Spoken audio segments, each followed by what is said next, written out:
Jú, komið sæl og velkomin á sameiginlegar pallborðsumræður framboðanna hér í grunnskólanum í Hveragerði. Ég heiti Ingvar Þór Björnsson, er fréttamaður hjá Ríkisútvarpinu og það er skaplega ánægjulegt að fá að stýra þessum fundi hérna með ykkur í kvöld. Ég ræddi nú við þess ágætu frambjóðendur í síðasta mánuði þegar oddvita umræður Ríkisútvarpsins voru hér á bæjarskrifstofunni og í svona samanburði mörgunni sveitarfélög. Það var umræðan svona einstaklega málefnaleg og yfirveguð, allavega þær 30 mínútur sem við ræddum saman og vonandi getum við siglt þessu með svona svipuðum hætti hér í kvöld, þó að sjálfsagt séu við að takast á málefni. Það svona fylgir þessu að meiri hiti færist í leikinn, það nærdregur kosningum og kosningaskjálfti og allt þetta sem þið þekkið. Við höfum gefið okkur 90 mínútur hér í kvöld og skipulagið þannig að við ætlum að hefja leika á stuttum framsögum oddvitanna. Allir síðan í kjölfarið að ræða þessi helstu málefni í svona 30 til 40 mínútur og tökum þá stutt hlé.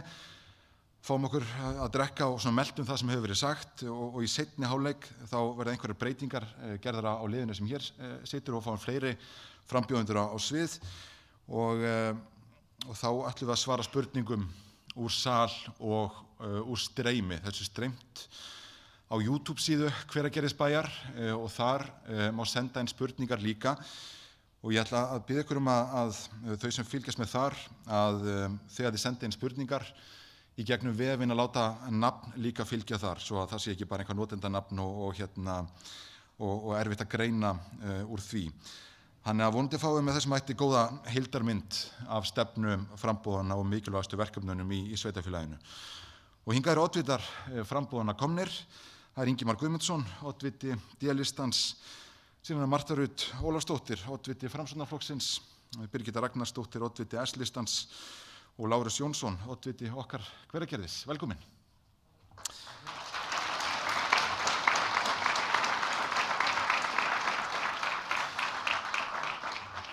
Og eins og ég nefndi hérna áðan þá ætlum við að hefja leika og að heyra stuttar framsögur oddvitanna 3 mínútur. Við ætlum að reyna að halda tíma og þetta eru þá vonandi framsögur sem svona kjarna bæði stefnuna og verkefnin framundan og Ingimar, ég ætla að bjóða þér að byrja. Gjörðu svo vel.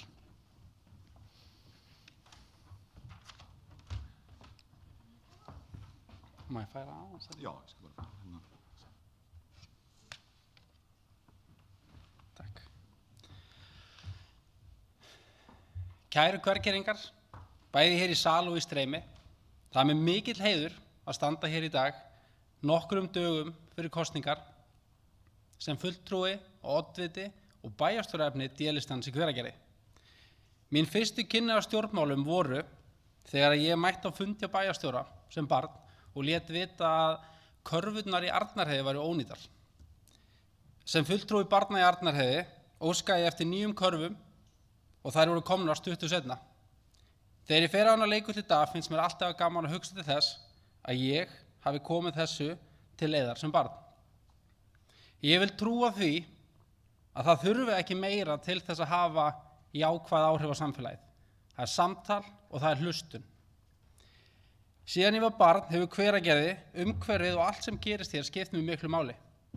Hér bý ég í dag með eiginkonu minni og saman eigum við 3 stráka sem eru hér í grunnskóla, leikskóla, frístund, æfa með hamri, er í skátunum og er í gólfi. Hér búa einnig foreldrar mínir, tengdaforeldrar, amma mín og afi, vinir og vandamenn og öll notum við þjónustu sveitarfélagsins með einhverjum hætti á hverjum degi. Og eftir nokkra daga göngum við í kjörklefan og kjósum þessa þjónustu sem skiptir okkur öll svo miklu máli. Ég trúi því að ár snúist kosningarnar ekki eitthvað eitt ákveðið mál, heldur traust.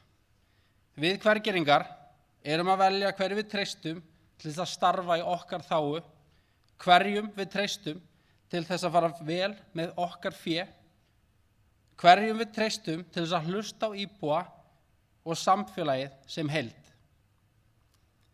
Hverjum við treystum til þess að starfa af ábyrgð fyrir betri lífsgæði. Við hjá D-listanum erum traustsins verð. Við höfum rætt við fólki í bænum, skilaboðin eru skýr. Förum betur með fé bæjarbúa, pössum upp á bæjarbraginn missum ekki tökin og klárum verkefnin. Við ætlum að hlusta og við ætlum að halda áfram að hlusta næstu 4 ár og sjá til þess að við, stjórnsýslan, störfum náið með bæjarbúum, samtökum, stofnunum, fyrirtækjum þegar við tökum ákvarðanir framtíð sveitarfélagsins. Ég hef sýnt það að ég veit hvað þarf að gera til þess að betrumbæta þjónustu í sveitarfélaginu. Ég hef sýnt það að ég get framkvæmt það sem ég segist ætla að gera. Og ég veit hvernig á að leiða breytingar. Sem bæjarstjóri ætla ég að gera nákvæmlega það. Ég ætla að bæta þjónustu, ég ætla að ganga í verkin og ég ætla að leiða sveitarfélagi áfram fyrir alla hvergeringa. Takk.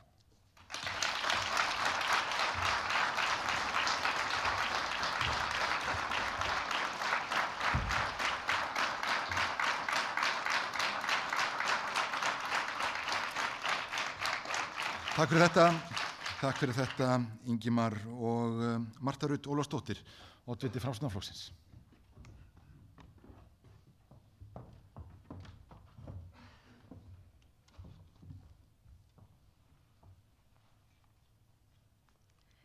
Góða kvöldi, kæru hvergeringar.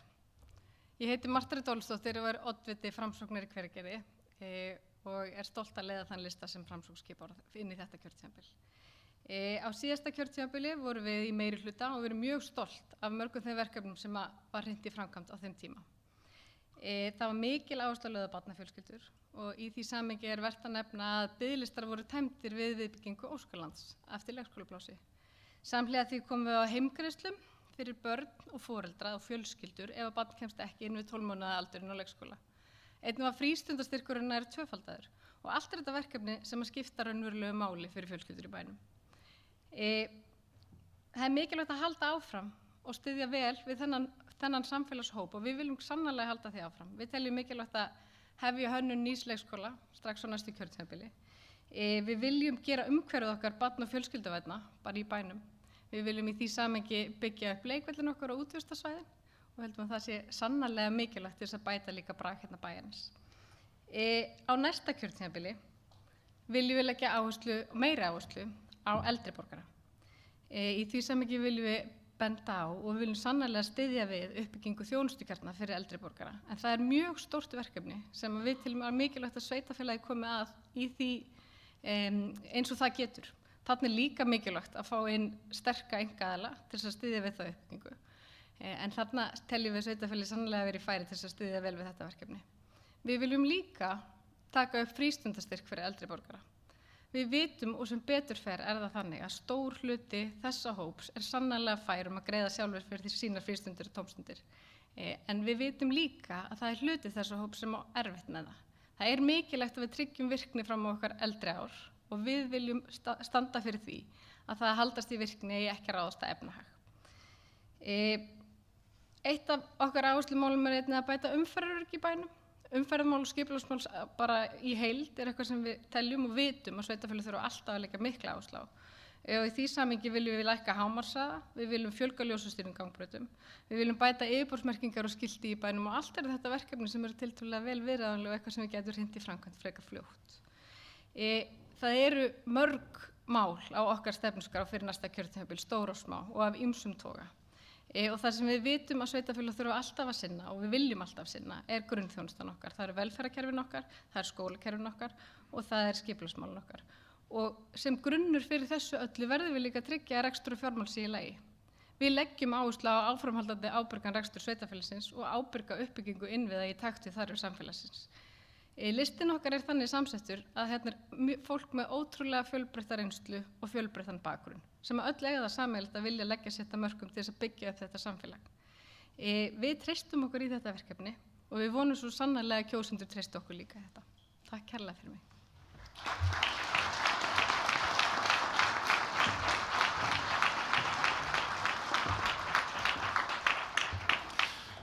Takk fyrir þetta, Marta, og þá Birgitta Ragnarsdóttir, oddviti S-listans.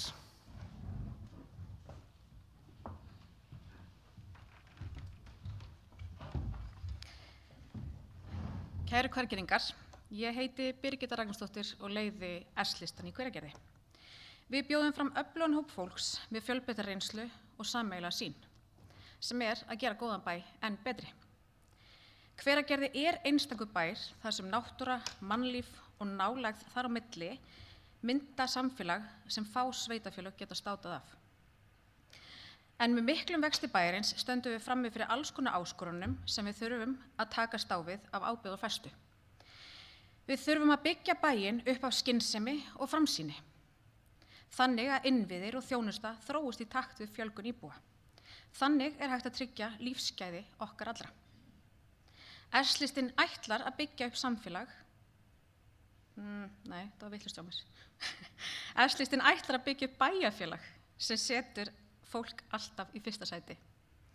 Við ætlum að styðja betur við börn og fjölskyldur, viljum efla snemmtækan stuðning, styrkja skólan okkar og bæta starfsumhverfi þeirra sem sinna mikilvægustu störfum í samfélaginu, meðal annars kennara og annarra starfsfólk grunnskólans, starfsfólk leikskóla,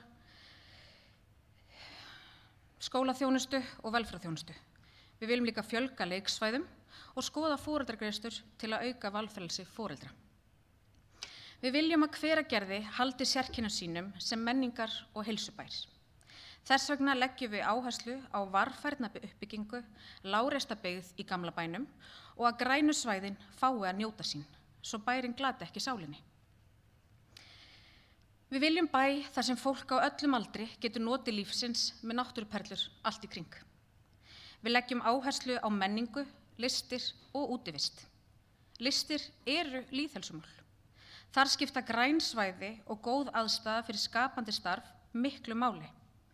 Öflug íþrótta og tómstundastarfsemi einnig afar mikilvæg. Samfélag sem skapar góð tengsl, virkni og veljan sterkt samfélag. Við á S-listanum ætlum líka að bæta stjórnsýsluna. Íbúar eiga að fá skýrar upplýsingar með reglulegu stöðuyfirliti, góða þjónustu og erindum á alltaf að svara af fagmennsku og virðingu. Þannig byggjum við upp traust meðal íbúanna. Og svo eitt sem ég finnst sérstaklega mikilvægt. Við þurfum að ræða saman af virðingu. Sveitarstjórnarmál eiga ekki að snúast skotgrafapólitík. Þau eiga að snúast samstarf, stöðuga viðleitni til að þróa þjónustu við íbúana. Fyrirgefiði, næsta blaðsíða. Við á S-listanum vitum að bestu niðurstöðurnar nást fram þegar ólíkar raddir fá að hljóma og þegar við náum að vinna saman að sameiginlegum markmiðum á heiðarlegan hátt. Kæru Hveragerðingar, við búum í góðum bæ, en við getum gert hann enn betri. Með ábyrgri uppbyggingu, sterkari velferð, öflugu menningarlífi og samfélagi þar sem allir hafa tilfinningu fyrir því að þau skipti máli. Þess vegna bið ég stuðning við S-listan í komandi kosningum. Gerum góðan bæ enn betri.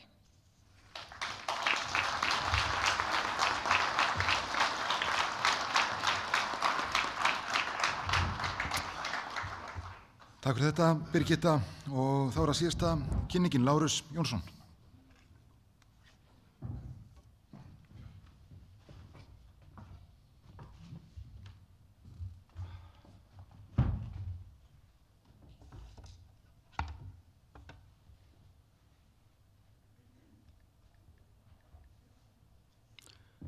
Takk Ingvar. Mér langar til að byrja á því að segja að það gengur miklu betur núna heldur fyrir 4 árum síðan. Við sjáum það best á kosningabaráttunni. Hún búin að vera alveg gríðarlega jákvæð og uppbyggileg. Sjálfur ég að stíga mín fyrstu skref í pólitíkinni, en ég hef mikla reynslu sem þjálfari. Og ég veit það til þess að ná árangri þá þarf að hafa gott lið. Og ég fann það þegar ég gekk í okkar Hveragerði að ég er með rosalega sterkt lið í höndunum. Ég með öflugan og traustan fyrirliða eins og Jónas Guðnason, jarðfræðing, hamarsmann, sérfræðing í jarðhitanum okkar. Ég með reyndan leikstjórnanda eins og hana Dagnýju Sif, lögmann, hún með gríðarlega reynslu á sveitarstjórnarmálum og ég búin að læra rosalega mikið af henni bara á þessum stutta tíma sem við erum búin að vera í kosningabaráttunni.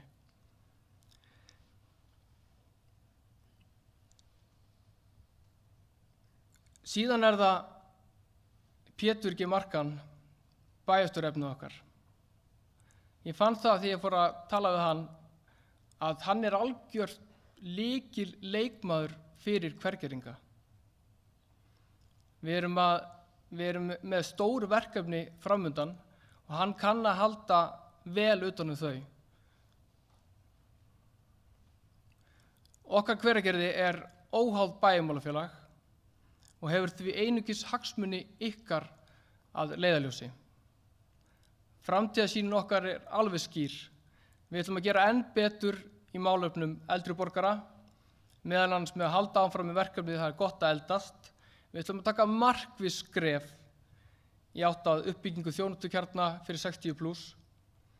Við ætlum að halda vel utan fjölskylduna, hefja uppbyggingu nýs leikskóla í Kambalandi, klára grunnskólan okkar og efla enn frekar stoð- og stuðningsþjónustu, svo fátt eitt sé nefnt.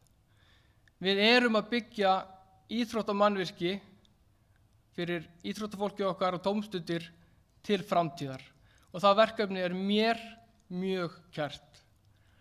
Við erum með eitt stærsta atvinnu uppbyggingarverkefni í sögu Hveragerðis hérna upp í dal sem mun skapa hér 200 störf. Þetta verkefni upp á 10 milljarða sem að verður grunnurinn að því velferðarneti sem við öll munum þurfa að halda einhvern tímann á lífsleiðinni.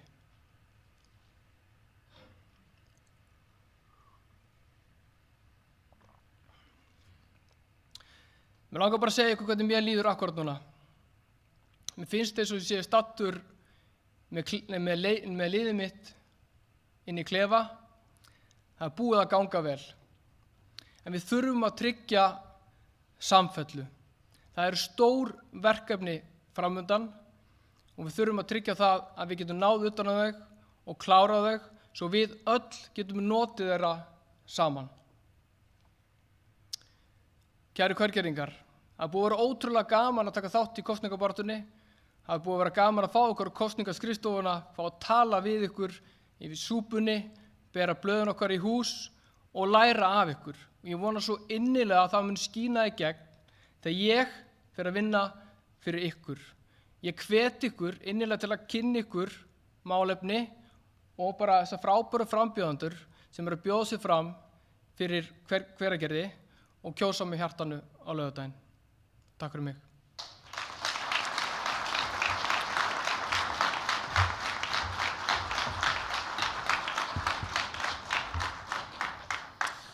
Takk fyrir þetta, Lárus, og gaman að segja frá því að á 300 að fylgjast líka með í streymi, þannig að það mikill áhugi hér á þessum málum og þessu vel sinnt.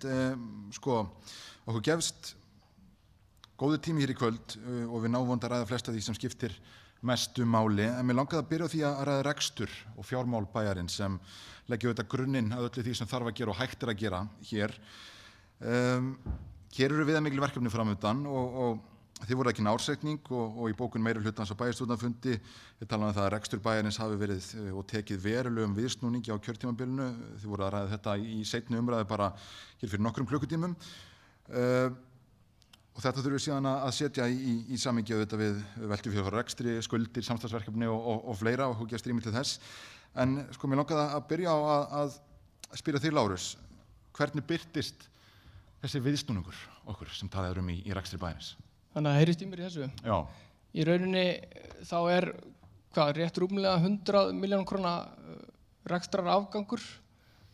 Þegar við tókum við stjórnartöfumunum þá var 365 milljóna króna tap á rekstur bæjarins. Ég myndi segja að það veri viðsnúningur. Bæjarinn var rauninni að blæða 1 milljón á dag áður en við tókum við. Ingimar, sjálfstæðismenn svöruðu þessari framsetningu meirihlutans og töluðu viðsnúning til eins verra. Hvað eigið við og hvað hefur þið gert öðruvísi? Kannski byrjum á að ræða hérna hver staðan var þá 2021 þegar að við erum eins og margir vita, vorum að klára hér heimsfaraldur sem hafði áhrif á alla aðila sem voru með eitthvað rekstur í gangi og þegar við tölum núna um það að séu hérna 100 milljónir í afgang, þá erum við núna með 75 milljónir af þeim bundin í samstarfsverkefni hérna þannig að það er ekki beint upphæðir sem að við höfum, þessar 75 milljónir. Það sem að við höfum svo hort á þegar við erum að tala um rekstur sveitarfélagsins, að þá erum við að horfa á þessa 4 milljarða sem eru búin að aukast í skuldum og þá er oft bent á það að það sé búið að vera svo mikil innviða uppbygging. En þegar við horfum á innviðina sem er verið að ræða og þá sjáum við hér íþróttahús sem er ekki ennþá komið í notkun og mér finnst í raun og veru ótrúlegt og það kannski segir allt sem segja þarf að við séum hérna 4 árum seinna með íbúafund og við erum ennþá að tala íþróttauppbyggingu. Marta, fá þig inn í þetta, sko, er reksturinn á hættulegri braut það litir á skuldsetningu og við vorum minnast hérna á þessi stóru verkefni framundan að innviða uppbyggingin sé kannski ekki snertanlega á þessum tímapunkti. Ertu á hættulegri braut með þetta? Ég ætla bara að segja hérna fullum fötum að hafandi frekar mikla reynslu og rekstri að reksturinn sem slíkur stendur bara vel. Þetta er það alveg rétt að skuldsetning hefur aukist bara talsvert en hún hefur ekki aukist bara út í bláin. Hún hefur sannlega aukist af því að það hefur verið farið í miklar og stórar fjárfestingar og íþróttamannvirkin eru sannlega hluti af því. En það er líka undir grunnskóli til dæmis. Við erum líka búin að vera í umtalsverið og mikilli gatnaframkvæmd hérna sem er líka þarna undir. Og svo eru hlutir eins og þegar að tala um þessar hlutfallslegu aukningu skulda og skuldbindinga þarna undir er líka leiguskuldbinding sem er sannlega leikskólinn hérna. Þannig að reksturinn er jákvæður upp á 100 milljónir sem er bara mjög jákvæð niðurstaða. Við sjáum líka fram á í fjárhagsáætlunum og áætlunum fyrir næstu ár að það er gert ráð fyrir aukningu í tekjum og við sjáum það bara á þeim áætlunum og þeim plönum sem við erum að gera að þó svo að við séum að fara í mikla skuldsetningu, það bara þarf ekki að draga þar undan. Þetta eru skuldsetningar en þá fylgir þessu innviðuppbygging og við ráðum við það af því að reksturinn er að styrkjast. Það er bara meginmálið. Já, Birgitta, og síðan fyrir við aðra umferð, sérstaklega fjármálina því ég veit að þið viljið auðvitað svara því sem sagt hefur verið hérna. En Birgitta, sko, hvernig sér S-listinn reksturinn? Já, við erum náttúrulega komin bara alveg ný inn í þetta. Þannig að við erum búin að vera að liggja svolítið yfir þessu og vera að skoða þetta og skuldastaðan auðvitað bara ekkert frábær. Það er það sem maður sér, en vissulega þá er þessi innviða uppbygging. En við eigum bara hreinlega eftir að við erum búin að vera að kynna okkur þetta, búin að vera að skoða þetta og höfum einhverjar áhyggjur af þessu. En ég held að þurfum bara að taka aðeins að skoða fjármálin bæjarins og sjá hvort við getum ekki gert betur. Það sé bara staðan, sko. Lárus, fáum þig aftur. Þú auðvitað, varðið tölvörum tíma í þinni ræðu hérna áðan, í þinni framsuga að tala íþróttirnar til að mynda og hvernig aðbúnað þið og þá getum við nefnt það hérna í þessu samhengi eins og hefur verið gert að fólk auðvitað spyr sig út í íþróttamannvirki og fleiri stór verkefni og hvernig er að fara inn í það að klára slík verkefni þegar skuldastaðan er þessi? Það eru náttúrulega allir flokkar sem voru í bæjarstjórn eru búin að samþykkja fjárhagsáætlun fyrir næstu 3 ár og það er búið að gera rekstraráætlun fyrir þessu. Þannig að það kannski þýðir voða lítið að vera að rífast um þetta en kannski ef ég átt að nefna eitthvað eitt dæmi, ég var að tala um baðlónu hérna upp í dal hjá okkur.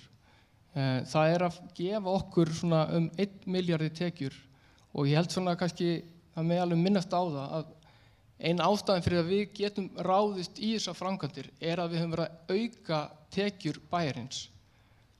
Þetta var bara ekki takt hérna áður fyrr.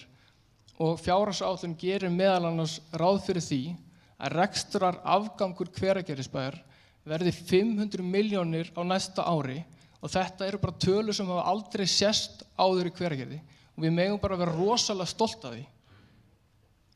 En það þarf þor til að gera þetta og það þarf forystu. Takk fyrir þetta, Lárus. Ingimar, aðeins aftur, ég spurði þig hérna áðan og þú fórst ágætlega yfir það hvernig þú lítur á ásreikningin og með tilliti til samstarfsverkefna og annað. En spurningin stendur, hvað hefðu þið gert öðruvísi í þessum sporum og hvernig færu þið öðruvísi að? Það sem við erum að horfa á eins og staðan er í dag og eins og Lárus nefnir, það er komin svona sameiginleg sátt þessa uppbyggingu sem er í gangi núna en við erum samt alveg á því að við getum ennþá gagnrýnt í raun og veru áformin og hvernig þetta hefur verið síðustu 4 ár og það sem við erum að sjá og erum að horfa upp á núna þegar kemur að áætlunargerð og þess áttar að við sjáum kostnaðaráætlun fyrir íþróttamannvirkin hækkar hratt, við erum að sjá að tímasetningar er ekki að standast. Við erum búin að horfa á það núna í 4 ár, við erum alltaf að bíða eftir því að eitthvað verði klárt og ég held að þar standi kannski þessi þessi þreyta í íbúum að við erum alltaf að bíða eftir þetta verið klárt. Og nú erum við að horfa til þess að þessi íþróttamannvirki sem átt að vera tilbúin núna eru hvoru komin í notkun og verða ekki tekin í notkun á þessu kjörtímabili. Og þar má líka tala bara þessi almennu samskipti sem við erum kannski sem íbúar upplifa. Við vitum ekki hvar þessi verkefni standa, hvað mikið eftir, hvar liggur núverandi kostnaður eða kostnaðaráætlun og við sjáum bara mismunandi skilaboð sem koma fram. Það var grein sem var gefin út hérna fyrir nokkrum dögum þar sem við talaðum að kostnaðaráætlun sé 900 milljónir og við sjáum svo á bæjarstjórnarfundi í febrúar þá að tala 1200 milljónir. Þannig að það líka það sem við erum að horfa til að kostnaðaráætlanir eru ekki að standast og við upplifum það að við fáum ekki þær upplýsingar sem við þurfum stöðuna á þessum stóru verkefnum. Já, Marta, það eru þetta ekki gaman að fara inn í aðrar kosningar ræðandi sömu verkefnin, eða hvað? Nei, það er bara máli að segja það og þetta væri bara langt best og við hefðum öll viljað það að hér væri við bara komin með fullbúið íþróttahús og gervigrasvöllurinn væri tilbúin. En við þurfum samt alveg líka að muna það hérna fyrir 4 árum þá verður gífurlegt tjón á mannvirki sem að hýsti bara mjög flotta starfsemi, íþróttastarfsemi. Og á þeim tíma sem þetta gerist þá lá ekkert fyrir áframhaldi eða aðra uppbyggingu á íþróttamannvirkjum. Þannig að þegar þetta gerist og þetta hefði maður að máli, það er mikilvægt að gangast til því að þetta hefur tekið langan tíma að taka þessar ákvarðanir. En þegar svona gerist, þá er líka eðlilegt að það þurfa að fara í gegnum viðræðufasa. Það þarf að fara í gegnum alls konar útlistanir á hvernig er hægt að útfæra þetta. Og gæti maður farið tilbaka með þá vitneskju sem maður hefur í dag, þá hefði maður alveg viljað að svo uppbygging sem svo ráðist var í með gervigrasvallar og uppbygging íþróttahúss hefði verið svo ákvörðun sem hefði verið tekin strax. En svo var ekki. En þær ákvörðunir sem teknar voru á sínum tíma voru sannarlega frá þeirri bestu vitneskju sem við höfðum á þeim tíma. Og það er kannski ekki alveg sanngjarnt að segja að hérna sé eitthvað langt í land með allt þetta. Ég meina þessi gervigrasvöllur, það er bara leiðilegt að við séum ekki farin að spila fótbolta en það liggur náttúrulega fyrir bara næstu dögum að það muni hefjast. Og uppbygging íþróttahússins er á áætlun fyrir 27. Það er eins með allar áætlanir sem við gerum. Allar áætlanir sem við gerum hvort það eru fjárhagsáætlanir eða tímaáætlanir taka bara með af nákvæmlega þeirri vitneskju sem við höfum á þeim tíma. Og við göngum náttúrulega út frá því að okkar áætlanir standist með einhver vikmörk. Það er bara svoleiðis. En svo er það samt alveg bara rétt og það er alveg þannig, hvort sem það er opinbera framkvæmdir eða aðra framkvæmdir að ræða. Það eru alls konar ytri þættir sem hafa svo áhrif á lokaniðurstöðu. Og við sjáum bara fram á að þessi uppbygging sem núna er í fullum gangi, að hún mun skila okkur bara frábæri íþróttaaðstöðu til langs tíma, bara varanlega, og þetta var góð ákvörðun. Þannig að ég held við ættum bara að vera stolt af því að þetta hefði verið ákvörðun sem tekið var. Þó hann hefði sannlega mátt koma fyrir, ég er alveg sammála. Ræðum hérna líka nánar íþróttamálinu eftir og svona helstu verkefnin, en Birgitta, sko hvað segir þú? Þeir eru þetta eins og nefndir í náðan að koma ný inn í þetta og hér er annars að tala reksturinn og að áætlanir standist ekki líka bara upplýsingamiðlun og annað. Hvernig hefur þér fundist staðið þeim málum? Mér hefur bara fundist vanta upplýsingagjöf. Erfitt að fá upplýsingar þar sem ég hef heyrt bara út í bæ. Gangi illa að fá svör við fyrirspurnum og almenn að það þarf að laga þessi mál. Sennilega innan stjórnsýslunnar að upplýsingagjöfin sé miklu betri, að við séum upplýst framgang mála og bara hvar við stöndum almennt. Maður einhvern veginn heyrir af einu en svo er eitthvað annað í gangi og þetta á bara að vera konkrétt og við eigum bara að fá að vita þessar upplýsingar. Já, sko talandi um fjármálin, þá langar mig í þessu samhengi að ræða hérna líka skatta og gjöld sem íbúar þurfa að greiða. Getur verið áhugavert að rýna í þetta kosningapróf Ríkisútvarpsins. Það kemur að því að átta sig á mun á frambjóðendum og fylkingum og það vakti athygli mín að þarna var spurt sko, hvernig skattar og gjöld ætti að vera í sveitarfélaginu með við stöðuna í dag og það vakti athygli mín að Samfylking og Óflokksbundin og síðan okkar Hveragerði meirihlutin svöru á þá leið að gjöldin ætti að vera lægri. D-listinn og Framsókn færir rauk fyrir því að halda þessu óbreyttu, skiluðu þó rökstuðningi og má svona kannski ætla að því séu svona nokkuð saman það að þetta er æskilegt að fólk þurfi ekki að greiða mikið og hér hafa þetta verið stigin ákveðin skrefi að lækka gjölda á barnafjölskyldur. Ingimar, menn okkar að byrja á þér núna, sko, þú nefnt í þessu samhengi að skuldastaðan sé þannig að það er óraunhæft að lofa íbúum einhverjum lækkunum. Já, okkur finnst mjög mikilvægt bara að fara inn í þessar kosningar með það skýrt upp á borðið að hvað er raunhæft að gera og hvað er ekki raunhæft að gera, og þegar við erum að tala lækkun á gjöldum þá er það eitthvað sem við stefnum að og við höfum alveg talað það, en við erum líka að reyna að vera raunhæf þegar kemur að hver staðan er akkurat í dag. Þannig að markmiðið er alltaf að lækka álögur á íbúa, en eins og við erum búin að tala að þá er fjárhagsstaða sveitarfélagsins þannig að við getum ekki bara sagt að við ætlum að gera það nema við séum á þeim stað að við ráðum virkilega við það. Af því að við viljum ekki fara inn í þetta tímabil, þessi 4 ár, þar sem við segjum að ætla að gera eitthvað sem við getum bara ekki 100% staðið við. Já. Marta, Framsókn, ég ruglaði aðeins hérna í inngangi, þið farið þarna rauk fyrir því að halda þessu óbreyttu segi og sitja þetta hér í meirihluta, en það hafi verið stigin þessi skref að lækka gjöld á barnafjölskyldur og fleira. Haldi Framsókn áfram í meirihluta, hvernig munu gjöld og skattar þróast hér? Ég held við þurfum líka bara alveg eins og Ingimar koma þess inn á áðan að vera bara raunsa á það að þær tekjur sem að sveitarfélagið hefur til umráða fást af útsvari fasteignagjöldum og svo styrkjum úr jöfnunarsjóði sveitarfélaga. Og við þurfum náttúrulega að vera ábyrg í því hvað við erum að innheimta til þess að geta einmitt staðið undir þeirri uppbyggingu innviða sem er nauðsynleg í svona samfélagi.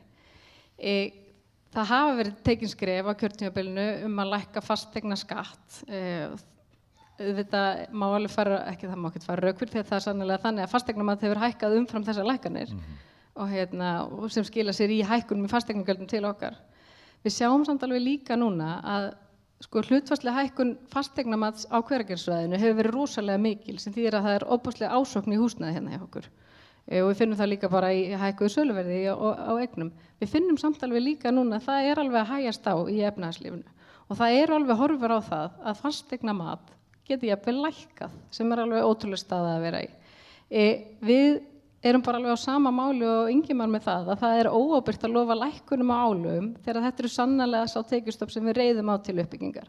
En að því sögðu, auðvitað þurfum við alltaf að vera varbergi með það, sérstaklega þegar kemur svona mikillega hækkun fasteignamats eins og hefur verið á þessu kjörtímabili, að við séum ekki að leggja álögur á íbúa sem eru bara íþyngjandi og slegandi. Þannig að þetta er bara hlutur sem við þurfum stanslaust að vera með puttana púlsunum og bara hluti af því að reka sveitarfélagið. Við þurfum að vega og meta á hverjum tíma hvað er raunhæft og hvað er óraunhæft, bæði fyrir okkur og fyrir íbúana í sínu eigin heimilisbókaldi. Já. Birgitta, þið svöruð á þá leið að gjöldin ættu helst að vera lægri þarna. Þú nefndir samt hérna áðan líka hvað reksturinn var þar, skuldastöðuna og annað. Maður hlýtur að spyrja hvort að það sé raunhæft að lækka gjöld og skatta í þessu árferði. Ég held að sé raunhæft að stefna að því. Við erum ekkert að lofa það að lækka að skatta á morgun. Það er eiginlega, en það er vissulega eitthvað sem að við sjáum fyrir okkur að vilja stefna að. Þetta eru þetta ofboðslega há gjöld og eins og Marta kom inn á að fasteignamatið á eignunum okkar er bara búið að hækka alveg svakalega mikið og þetta er íþyngjandi fyrir fjölskyldur. Þannig að ég myndi segja að við á S-listunum viljum stefna að því að lækka þetta. Hvað svona gerist á fyrstu 100 dögunum eða fyrsta árinu, það er spurning samt. Já. Lárus, hvað segir þú? Er raunhæft að lækka gjöldin frekar á næsta kjörtímabili og þau gjöld sem hafa verið lækkuð, var endilega rými fyrir slíkt? Ertu að tala leikskólagjöldin? Já, til að mynda. Og fríar skólamáltíðir og hækkun á frístundastyrk. Ræðum þetta allt líka hérna eftir? Já, þetta var allt í fjárhagsáætlun og við getum vel staðið þær skuldbindingar.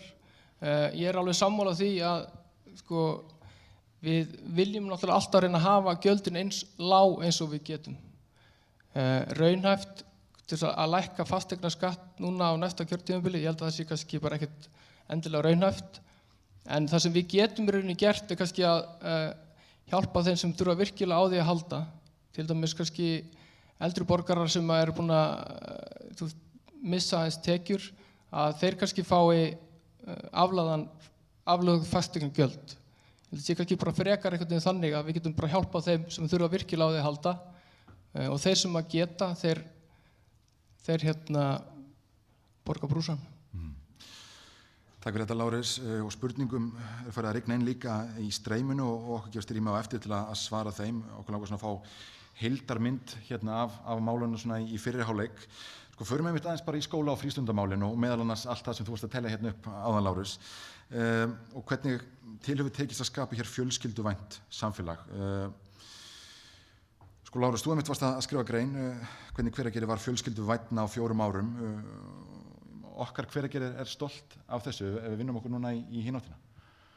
Já, í rauninni við bara tókum einfalt reiknistæmi út frá fjölskyldu með 3 börn, 1 á leikskóla og 2 í grunnskóla og þrátt fyrir hækkandi fasteignaverð og sú fjölskylda þá svo sannarlega að borga hærri fasteigna skatt, skulum bara kalla þetta, bara tala íslensku, þetta bara skattur, þá situr þessi fjölskylda eftir að hafa fengið frístundastyrk og lækkuð leikskólagjöld og fría skólamáltíðir, þá situr hún með yfir 500.000 meira í vasan og þetta bara spurning forgangsröðun og við höfum tekið þá ákvörðun að forgangsraða í þágu fjölskyldna og ástæðan einföld.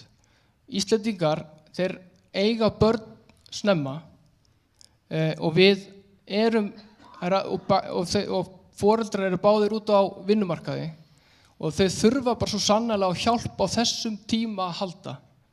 Svo þegar maður verður orðið miðaldra og börnin fara heiman, þá þarf maður ekki á þessari sömu hjálp að halda.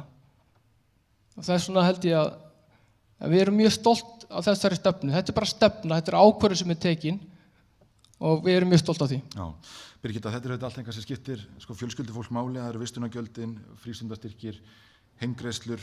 Hvernig sér S-listinn stöðuna hvað þessi mál varðar? Hvernig hefur tiltekist að skapa hér fjölskylduvænt samfélag? Mér finnst það bara búið að takast mjög vel hjá þeim. Ég verð nú bara að segja það. Ég verð samt einhvern veginn, ég verð aðeins koma inn á þetta. Varðandi fríu skólamáltíðirnar. Það er ekkert eitthvað sem okkur Hveragerði eða núverandi meirihluti gerði. Vissulega samþykkti það kannski á einhverjum fundi, en þetta kemur á jöfnunarsjóði ríkisins. Skulum hafa það alveg á hreinu. Þannig að þeir bara samþykkti það að samþykkja það að fá pening frá ríkinu. Þetta kemur út af kjarasamningum. Ég sit í stjórn VR. Ég er virkilega mikið verkalýðsmálamanneskja og þetta fer ofboðslega í taugarnar á mér. Þegar verið að halda því fram að þessi einhver stjórnmálaflokkur að sjá þetta. Þetta við verkalýðsfólkið sem erum að gera þetta. Anyway, já, annars finnst mér mjög vel tekist, en við skulum bara hafa þess að alveg á hreinu. Marta, þú komst töluvert inn á þessi fjölskyldumál hér í upphafsræðu þinni og nefndir að nú taki eldri borgara við, hvað áherslur framsóknar varðar, en það að skapa hér fjölskylduvænt samfélag. Já, ég held að það hafi sannarlega vel tekist til að skapa hér mjög fjölskylduvænt samfélag og með stuðningi verkalýðsforystunnar líka. Við erum mjög stolt af því sem áunnist hefur í málefnum barnafjölskyldna. Það er alveg þannig og það bara sérstaklega einmitt lækkun leikskólagjalda, það að fækka og bara útrýma biðlistum á leikskóla, heimgreiðslur, allir þessi hlutir eru hlutir sem skipta sannarlega máli. Það er alveg rétt eins og Lárus kom inn á þann að við þegar ungt fólk er að koma til þessi fótunum og stofna fjölskyldu, þá er það líka með þyngstu greiðslubyrðina á bara ævinni. Það eru þungar afborganir lána, það er þungt skref að fara inn á fasteignamarkað með unga fjölskyldu. Þannig að við erum bara algjörlega á því að sú forgangsröðun sem farið var í á þessu kjörtímabili að létta róðurinn fyrir þennan hóp hafi sannarlega verið þess virði og sé eitthvað sem mun skila sér áfram til okkar. Við þurfum alveg að halda áfram á þeirri braut og þegar ég segi við leggjum áherslu á málefni eldri borgara þá þýðir það ekki að við ætlum að gleyma málefni barnafjölskyldna. Við erum sannarlega þar ennþá og við munum halda áfram að styðja við þennan hóp eins og okkur er fært. En við teljum bara mikilvægt líka að fara að huga að eldra fólkinu okkar samhliða. Ingimar, er þetta fyrirmyndarsamfélag fyrir barnafjölskyldur?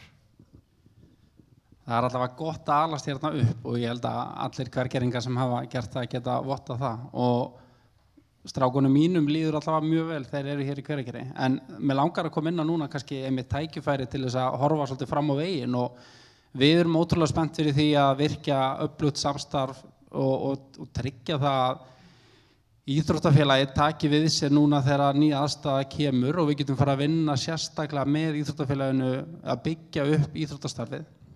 Við sjáum líka gríðarleg tækifæri í hinum og þessum hópum sem við höfum í sveitarfélaginu. Þegar við horfum til dæmis á skátafélagið, við horfum á hestamannafélagið, við horfum á golfklúbbinn og fleiri aðilar sem eru að búa til virkilega gott samfélag fyrir börn og þar sjáum við tækifæri fyrir sveitarfélagið til að vera ennþá virkari í samtali, samráði og finna leiðir til þess að búa til fjölbreytt tækifæri fyrir börn. Við horfum einnig til þess að við getum haldið áfram að styrkja hér skólan og þjónusta börn almennt séð betur, tryggt það að börn sem að búa í Hveragerði geti sótt sína þjónustu og menntun og frístundastarf í Hveragerði. Og eins og þið kannski mörg vitið þá ég svona eitt og annað frístundamálin hér í Hveragerði að segja síðustu ár og ég held að við getum haldið áfram þar að byggja upp öflugt og ennþá betra frístundastarf fyrir fjölbreyttari hópa og fleiri aldurshópa og við höfum talað það að við viljum að frístundamiðstöðin stækki með sveitafélaginu líka. Við erum þarna nú þegar að nota samstarf á milli frístundamiðstöðin og félag eldri borgara og þar sjáum við gríðarleg tækifæri til að halda áfram í svona samstarfi. Þannig að hér getum við gert svo margt betur, ekki það við sem að gera eitthvað illa, en við getum klárlega haldið áfram að byggja á þessum góða grunni sem við höfum. Já, skulum dvelja hérna við skólamálin og menntamálin og kannski ræða hérna þessum uppbyggingu á menntastofnunum. Hér hefur auðvitað sérstaklega verið deilt viðbygginguna við leikskólan Óskaland, að gera langtíma leigusamning bygginguna. Martið, byrjum á þér.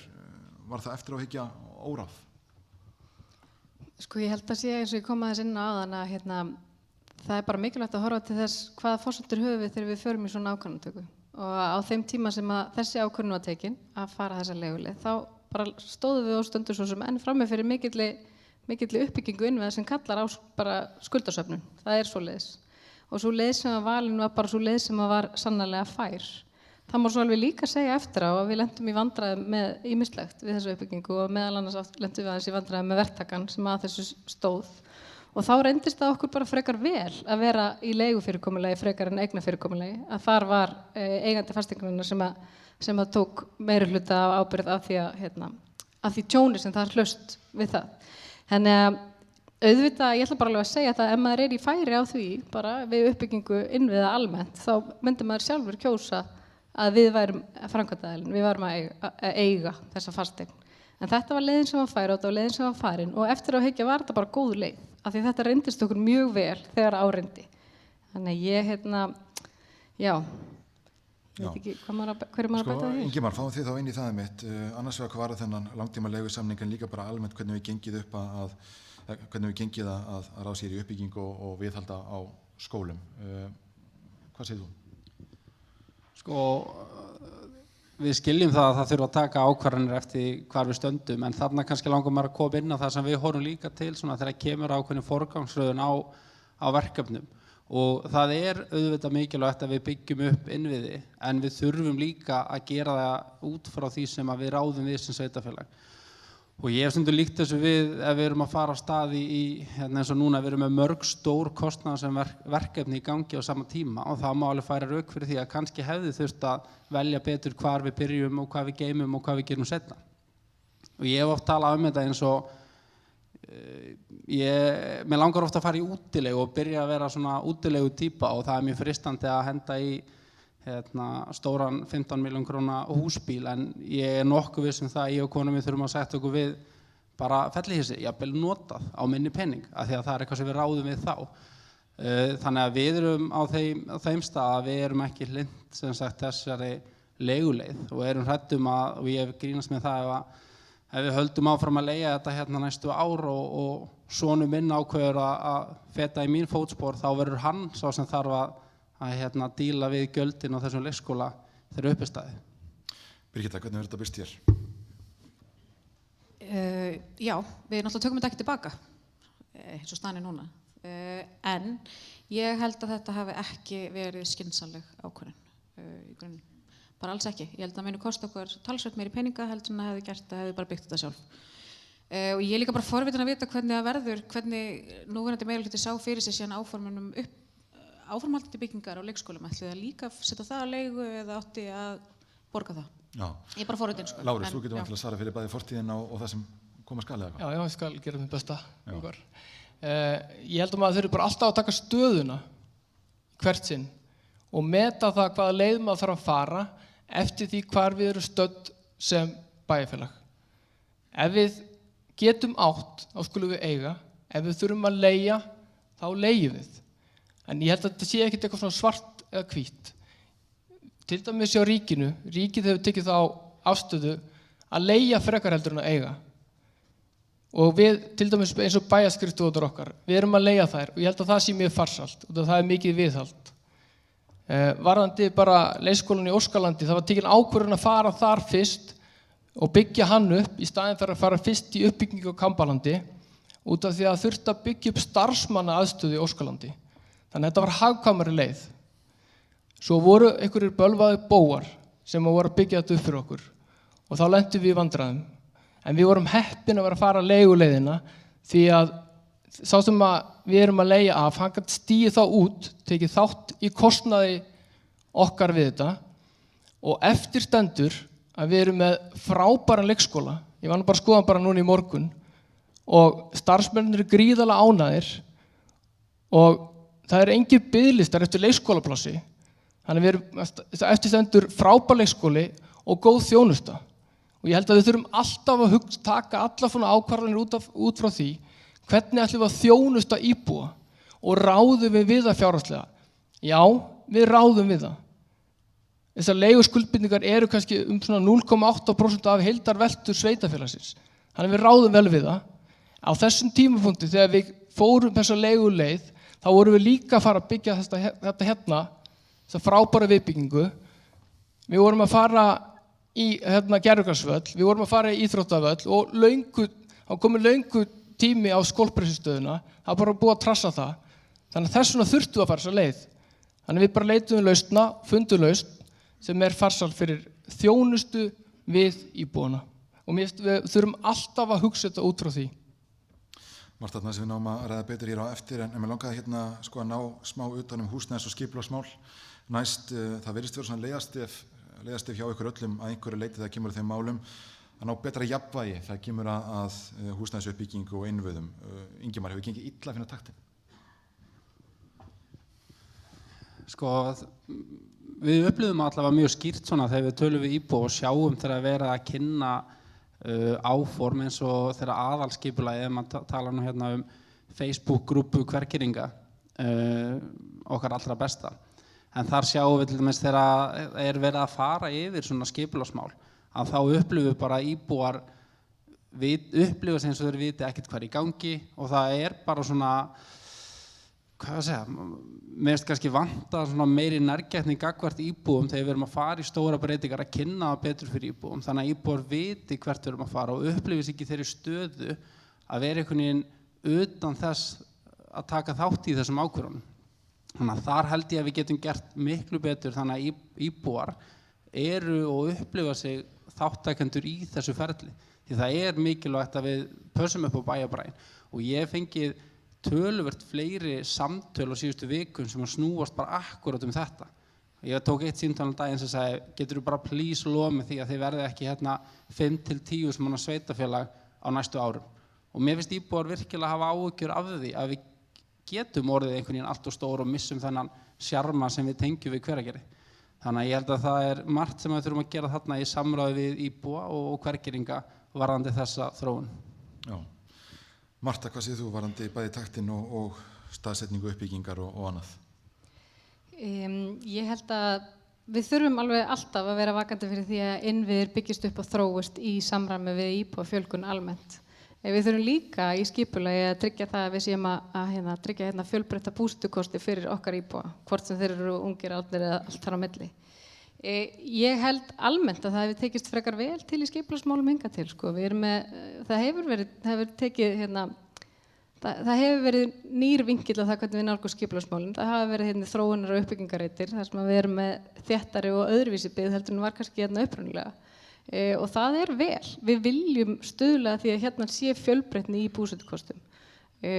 Og varðandi að við verðum allt í einu eitthvað skyndilega risastórt samfélag og við ráðum ekki við það. Við verðum alltaf bara að vera vakandi fyrir því að uppbyggingin fari ekki fram úr því sem við teljum við getum ráðið við. Það bara mjög mikilvægt. En ég held að við getum alveg sagt að samfélag sem ekki í vexti eðli málsins samkvæmt í hnignun og við viljum það heldur ekki. Við viljum halda áfram að þróast og við viljum halda áfram að byggja upp og það ýmislegt sem að framtíðin ber í skauti sér og örugglega alls konar varðandi fjölgun hér og uppbyggingu og mögulega sameiningu við nágrannasamfélög og annað en við þurfum bara að tryggja að það gerist okkar eigin forsendum og ég held að hingað til að hafa okkur bara tekist þokkalega til við það. Varðandi upplýsingagjöf til íbúa sérstaklega gerir það fyrir að Ingimar sé að vísa í aðalskipulagið. Það má örugglega alltaf gera betur í því og við þurfum kannski líka bara í nútíma og þróandi samfélagi að finna þær leiðir hvernig er best að ná til íbúa. Það hafa verið haldir hérna íbúafundir sem hafa verið svona misvelsóttir og já, við þurfum kannski bara að þróast svolítið í takt við tímann í því hvernig við erum að miðla þessum upplýsingum. Ég held að almennt sé ég á þeirri línu. Já.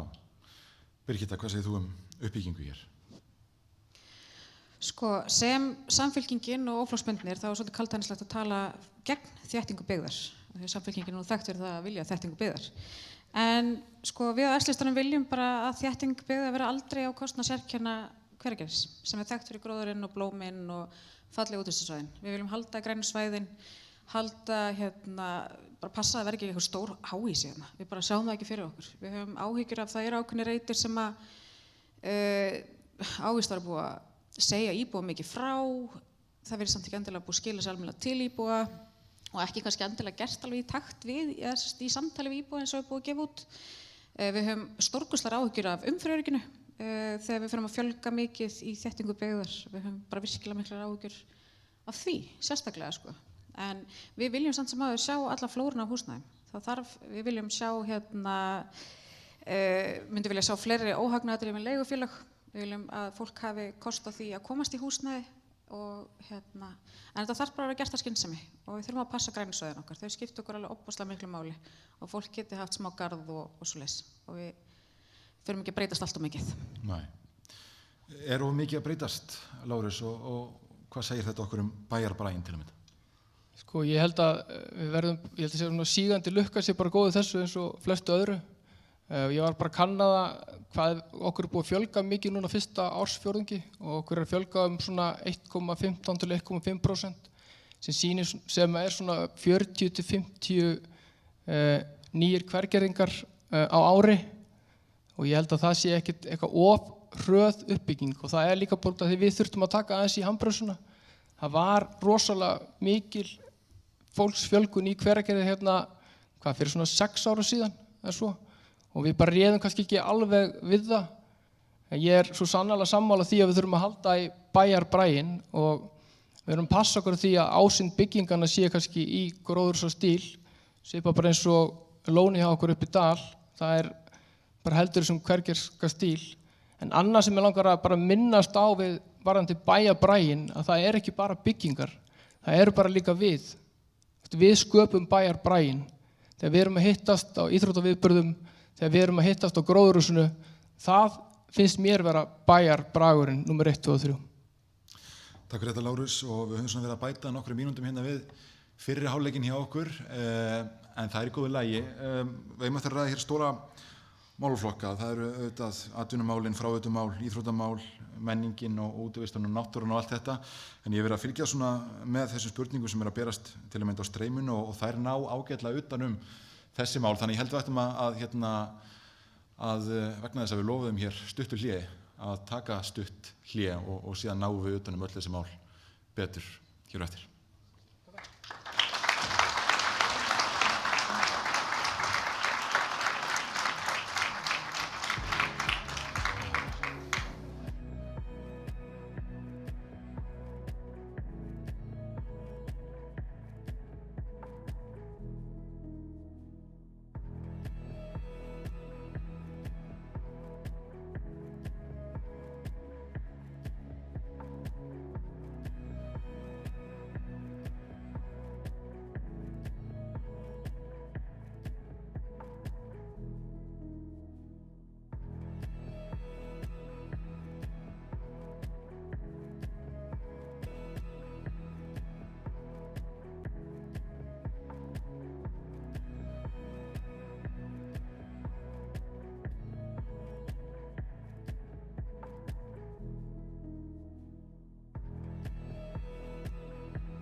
Já, þá skulum við byrja aftur og eins og við nefndum hérna áðan þá var hugmyndin svona hér í fyrri hálfleika að ná svona að einhverju leyti utan heildarmyndina, hvað var að stefnur og strauma hér og helstu verkefnin framundan. En nú er kannski það sem skiptir meira máli, það eru spurningar frá þeim sem þekkja þetta samfélag auðvitað lang best og það er fjölgað hjá okkur hérna á sviðinu. Hjalti Helgason, D-listanum hefur bæst við hópinn hérna. Síðan hvað Framsókn varðar, þá er Alexander Haraldsson í öðru sæti. Einar Alexander Haraldsson, það er hérna vantar fyrsta nafn á blað. Hvað S-listan varðar, þá er það Þorsteinn Hjartarson, annað sæti hjá S-listanum sem er sestur hérna við hlið Birgittu og okkar Hveragerði. Það er þá Dagný Sif Sigurbjörnsdóttir og Jónas Guðnason. Velkomin. Takk fyrir.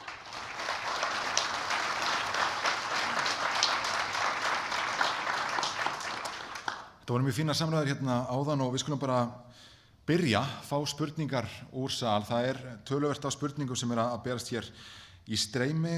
Það eru svona 200 að horfa og minni kannski þau sem er að senda spurningar þar inn að helst kynna sig. Það er skemmtilegra að segja frá hverjum spurningin kemur þó að það sé ekki lykilatriði endilega.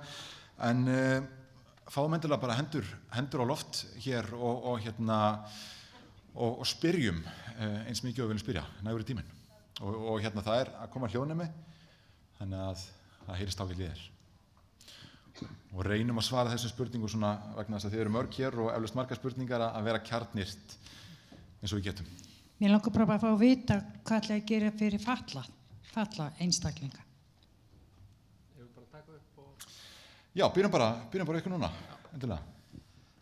Það sem við höfum lagt áherslu á í stefnumálunum okkar núna er að fara að koma sveitarfélaginu á þann stað eins og við myndist á áðan að hér sé hægt að sækja sína þjónustu, búa, fara í frístundastarf, skólastarf og þar erum við að horfa til þess að við erum ekki að láta aðstæður hafa áhrif á það hvort að börn geti verið hér eða ekki. Við þurfum að fara að vinna okkur á þann stað að sveitarfélagi geti þjónustað öll börn og við þurfum að búa til aðstæðar þar sem að fullorðið fólk getur verið hér eða vill búa hér. Þannig að það er í raun og veru bara stefnan okkar. Ef þú vill búa í Hveragerði þá þurfum við að finna leiðir til þess að það sé hægt. Einar og Marta, hvað segir þið? Við erum bara sannarlega sammála þessu. Við viljum byggja hérna upp samfélag þar sem er aðgengilegt og styður við alla einstaklingar sem hér eru. Og sannarlega skólinn okkar og velferðarkerfin eru þar lykilhluti í að við getum stutt þessi einstaklinga vel. Og við viljum bara halda áfram að gera það vel. Og frístundur sem slík, við viljum styðja hana líka bara áfram í þessu. Já. S-listin, hvernig hefur verið tekið utan um þennan hóp og hvaða skref þarf að stíga? Já, bara takk fyrir þessa spurningu. Þetta er gríðarlega mikilvægt að sinna þessu málaflokki vel. Sveitarfélagið er að fá heilmikla peninga úr jöfnunarsjóði. Þess vegna hefur til dæmis framlög jöfnunarsjóði hækkað svona mikið af því að hlutfall fatlara í Hveragerði hefur hækkað og þá þurfum við náttúrulega að huga vel að stoðþjónustunni, aðgengismálum. Við erum til dæmis að tala upp í Sundlaug. Þar komast fatlaðir ekki onni í laugina með góðu móti þeir sem er í hjólastól.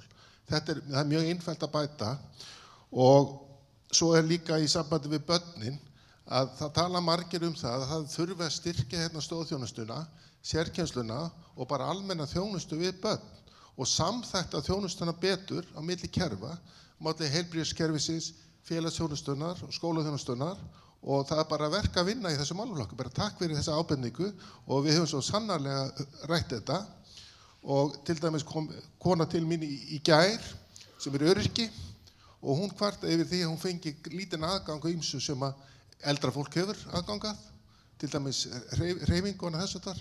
Þannig að við þurfum að skoða þetta mjög vel og takk fyrir þessa spurningu. Það var okkar Hveragerði, Dagný og Jónas. Já, takk fyrir. Ég ætla að grípa þennan bolta hjá okkur. Við höfum auðvitað tekið á þessu kjörtímabili bara gríðarlega stór skref í átt að bættri þjónustu við þennan íbúahóp og við erum bara gríðarlega stolt af því. Ekki bara í uppbyggingu nýs velferðarsviðs frá grunni þar sem við erum ennu þetta með bara stórt verkefni í mótun en notendur finna sannarlega fyrir miklu mun að þjónustan sé komin nær okkur út úr þessu byggðarsamlagi sem við vorum áður meðan inn í og svona snertingin varðandi bara aðgengi og leiðbeiningar er orðin betri. Við erum með þessa þjónustu inn í samt þessu stóra samstarfsverkefni þegar við erum komin í þessi svokölluðu plúslög. Það er þjónustan sem að fólk með greindarfatlanir fær til viðbútar og er auki þjónustustig heldur en það sem að almenna velferðarþjónustan hjá sveitafélaginu veitir. Þar hefur til dæmis í gegnum tíðina ekki verið nægilega góður vettvangur fyrir raddir fatlaðs fólks í Hveragerði til þess að fá hljómgrunn og áheyrn og raunveruleg tækifæri til þess að móta þjónustuna. Og við tókum af skarið núna á kjörtímabilinu og komum á mjög virku og öflugum samráðshóp í rauninni notendaráði hér í Hveragerði fyrir fatlað fólk. Og það hefur verið ofboðslega gaman að sjá hvað kemur mikið sem við getum nýtt okkur til þess að móta þjónustuna til þess betra frá þeim.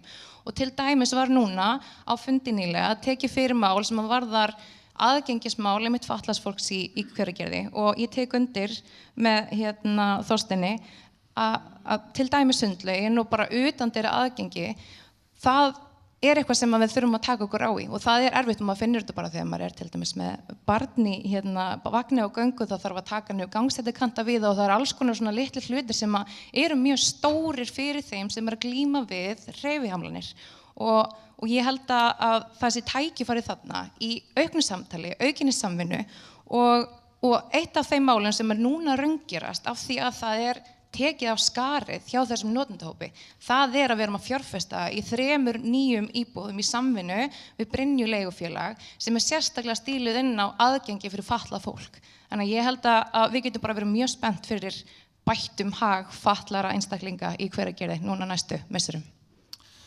Takk fyrir þetta og kannski styttum svörin örlítið. Ég reyni mitt besta. Mér langar að taka hérna spurningu úr streymi núna. Ragnhildur Ýr spyr atvinnumálin, hvað með uppbyggingu atvinnustarfsemi í Hveragerði og við getum stækkað þá spurningu og tala hér nýsköpun og tengd málefni. Hvernig sjáu þið atvinnumálin núna hvað næstu, ef við lítum bara hérna á næstu ár og byrjum kannski á S-lista núna? Já, við höfum töluvert rætt þetta og við viljum byggja á styrkleikum Hveragerðis. Þetta er gróðurhúsabær, listabær og menningabær og við höfum að nýta okkur þá þekkingu sem hér er til staðar til að þróa þetta áfram. Við höfum hérna Garðyrkjuskólann sem er reyndar í Ölfusi, að þar eru líka mikil sóknarfæri að styrkja hann í samstarfi við Ölfusinga og ríkið og hagsmunafélög garðyrkjubænda og fleira. Þetta geti verið græn ferðþjónusta og bara menningarstóriðja. Og vissulega þurfum við líka að bæta aðstöðu fyrir þá sem er í fjarvinnu, bæði námsmenn og þá sem er að vinna í bænum. Þeir vilja kannski stundum vinna ekki bara heimi á sér, heldur kannski hittast og vera með einhverja aðstöðu sameiginlega. Og það sama með listafólki okkar, það vantar betri aðstöðu fyrir skapandi starf. Og við höfum við erum nú með listafólk á okkar lista og við viljum gera stór átak því að nýta betur þetta fólk til að þróa bæjarfélag okkar, en til þess þurfum við aðstöðu og já, þetta er svona, viltu bæta við þetta? Sko, Framsóknarflokkurinn, hvernig ætlaði að efla atvinnulíf og fjölbreytni þessi í bænum? Sko, það er alveg mikilvægt bara að segja það strax að hvernig sveitarfélagi kemur að atvinnuuppbyggingu er sannarlega í gegnum skipulagsmál og við þurfum bara að tryggja að við séum að skipuleggja fullnægjandi húsnæði og uppbyggingu til þess að byggja undir þá atvinnuuppbyggingu sem við sannarlega viljum að leggja áherslu á. Og þar skiptir fjölbreytni verulega miklu máli. Við þurfum líka sem sveitarfélagi í sumum tilvikum að vera bara duglega að sækja hingað tækifæri og fyrirtæki og eins og Þorsteinn kom kannski alveg inn á hérna áðan að það er mjög mikil sérstæða sem fylgir staðsetningu Hveragerðisbæjar, sérstaklega þegar lítur að jarðhita og við teljum að það væri bara alveg sóknarfæri í því að sækja hingað bæði fyrirtæki á því sviði og mögulega í samvinnu við háskólasamfélagið og byggja upp öflugt nýsköpunar- og frumkvöðlasetur sem að gæti byggt á þessum grunni. En svo við séum líka bara í svona þessum praktískum málum eins og við komum inn á áðan, við þurfum að tryggja að við skipulagningu atvinnuhúsnæðis þá séum við að höfða til alls konar atvinnustarfsemi. Við þurfum alveg að tryggja ákveðna fjölbreytni í atvinnuuppbyggingu og við þurfum að huga bæði smærri og meðalstórum og stærri fyrirtækjum í því samhengi. Þannig að við þurfum bara að sækja þessi tækifæri betur. Byggja upp. Þetta, sko, D-listinn, hvernig sjáu þið atvinnumálin? Já, ég vil fyrst þakka fyrir að fá spurningu atvinnumál. Atvinnumál hafa fengið því miður allt og lítið vægi í þessari kosningabaráttu, en við hjá D-listanum hefur lagt mikla áherslu á atvinnumál. Það var ágætur stjórnmálamaður sem sagði það hérna með að síðustu öld að allir fundir ætti að byrja á atvinnumálum. Atvinnan undirstaðan undir öll önnur mál. Framboð atvinnulóða er mikilvægasta málið í atvinnumálum. Gufuveitan okkar, þar liggja gríðarleg tækifæri, en nú eru blikur á lofti hvað það varðar. Það stendur til að afleggja hana að stórum hluta í bænum, gufuveituna. Við erum að missa þar mikið sóknarfæri.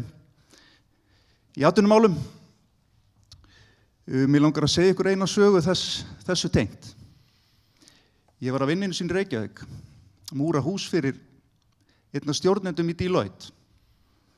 Ég var á þessum tíma formaður Hamas og við vorum í viðskipti hérna við bókhaldsstofu nokkra í Hveragerði, hana Bryndísi Sigurðardóttir, afskaplega farsæl viðskipti. En hún ákvað að hætta starfsemi og við sáum fram á það að missa bókarinn okkar úr bænum og þurfa að fara með þjónustun annað. Ég ræddi við þennan ágæta mann sem við vorum að vinna fyrir og sagði honum af þessu. Hann kom daginn eftir og sagði, herðu, við erum nú bara að spá í að opna útibú í Hveragerði. Við þurfum að ræða við bæjaryfirvöld og vita hvort að þeir geta aðstoða okkur við þetta. Það var auðsótt mál. Hveragerðisbær fór með hluta viðskiptum sínum við útibúið. Þarna urðu til 3 störf í bænum. Ég var bara að múra hús fyrir mann í Reykjavík, það var ekki flóknari það. Við eigum það til stjórnmálamenn að setja þetta í nefnd, stofna atvinnumálanefnd, láta þau sjá málið. Við í D-listanum, við viljum virkja kjörna fulltrúa í atvinnumálum. Ég hef þetta sem múrari, ég fekk 3 störf í bæinn og þau eru ennþá hérna í bænum. Hvað geta þá kjörnir fulltrúar beitt sér í atvinnumálum? Við viljum virkja þá mun betur í þessum efnum. Já. Minni kannski hérna aðeins aftur á að reyna að svara þessu svona hérna í aðeins styttra máli. Okkar Hveragerði, það eru atvinnumálin. Takk fyrir góða spurningu, Ragnhildur. Nú, við höfum horft svolítið til einmitt atvinnuuppbyggingar og eins og Lárus kom inn á, það hefur verið mikil atvinnuuppbygging á kjörtímabilinu eða fyrir sjáanleg. Það er alveg ljóst að margir Hveragerðingar sækja atvinnu út fyrir bæinn, þannig að sækja jafnvel til höfuðborgarsvæðisins, þannig að það hefur verið í samtölum okkar við bæjarbúa alveg ákall aðstöðu, störfan staðsetningar, að bærin liðki fyrir einhvern veginn svona skrifstofuhótelum eða þar fram eftir götunum. Við höfum litið mikið til að nýta jarðhitann eins og margir hafa nú komið inn á hérna, þar sem að nýsköpun í jarðhita er mjög lifandi fræðagrein og er alveg virk á Íslandi. Nú, Hveragerði í rauninni byggist upp í kringum bara nýsköpun í jarðhita, þannig að við teljum að við getum vel unnið með þá atvinnugrein lengra. Það er að því tengdu er gríðarlega mikil orkutengd uppbygging í nágrannasveitarfélögum og Hveragerðingar í rauninni geta sótt sem sérfræðingar út fyrir bæjarfélagið og leita í þetta, þannig að bæjaryfirvöld geta á ýmsan hátt stutt við atvinnuuppbyggingu og eins og fólk hefur komið inn á, þá eru skipulagsmálin gríðarlega mikilvæg í framtíðarsýn í þessum málum, þannig að við horfum til þess. Takk fyrir þetta og kannski ágætt að fá fleiri spurningar úr sal sem væntanlega eru einhverjar. Já, heyrist í mér eða? Mér langar að spurja nú, hefur það verið nokkuð skýrt að hjá Ólista og Samfylkingu, nei ekki Samfylkingu, fyrir ekki Framsókn að þið hérna vilja hafa Pétur Markan sem bæjarstjóra og mér langar eiginlega að vita, er það þá þannig ef að þið getið eftir kosningar munu þið þá líta til hvers annars fyrst og fremst til samstarfs og mynda meiri hluta? Já, byrjum bara á Framsóknarflokknum. Já, takk fyrir góða spurningu. Við erum bara ánægð með samstarfið og það hefur bara gengið vel eins og við erum reynt að fara yfir hérna í kvöld og það má alveg segja að það væri eðlilegt fyrsta skref. Engu að síður þá erum við að fara að ganga til kosninga, við göngum óbundin til kosninga og við getum fengið skilaboð frá kjósendum hvað þau vilja sjá. Þannig að við myndum segja já, það gæti verið okkar fyrsta samtal en að öðru leyti göngum við óbundin til kosninga. Hvað segir þið á kantinum? Já, takk fyrir þessa spurningu.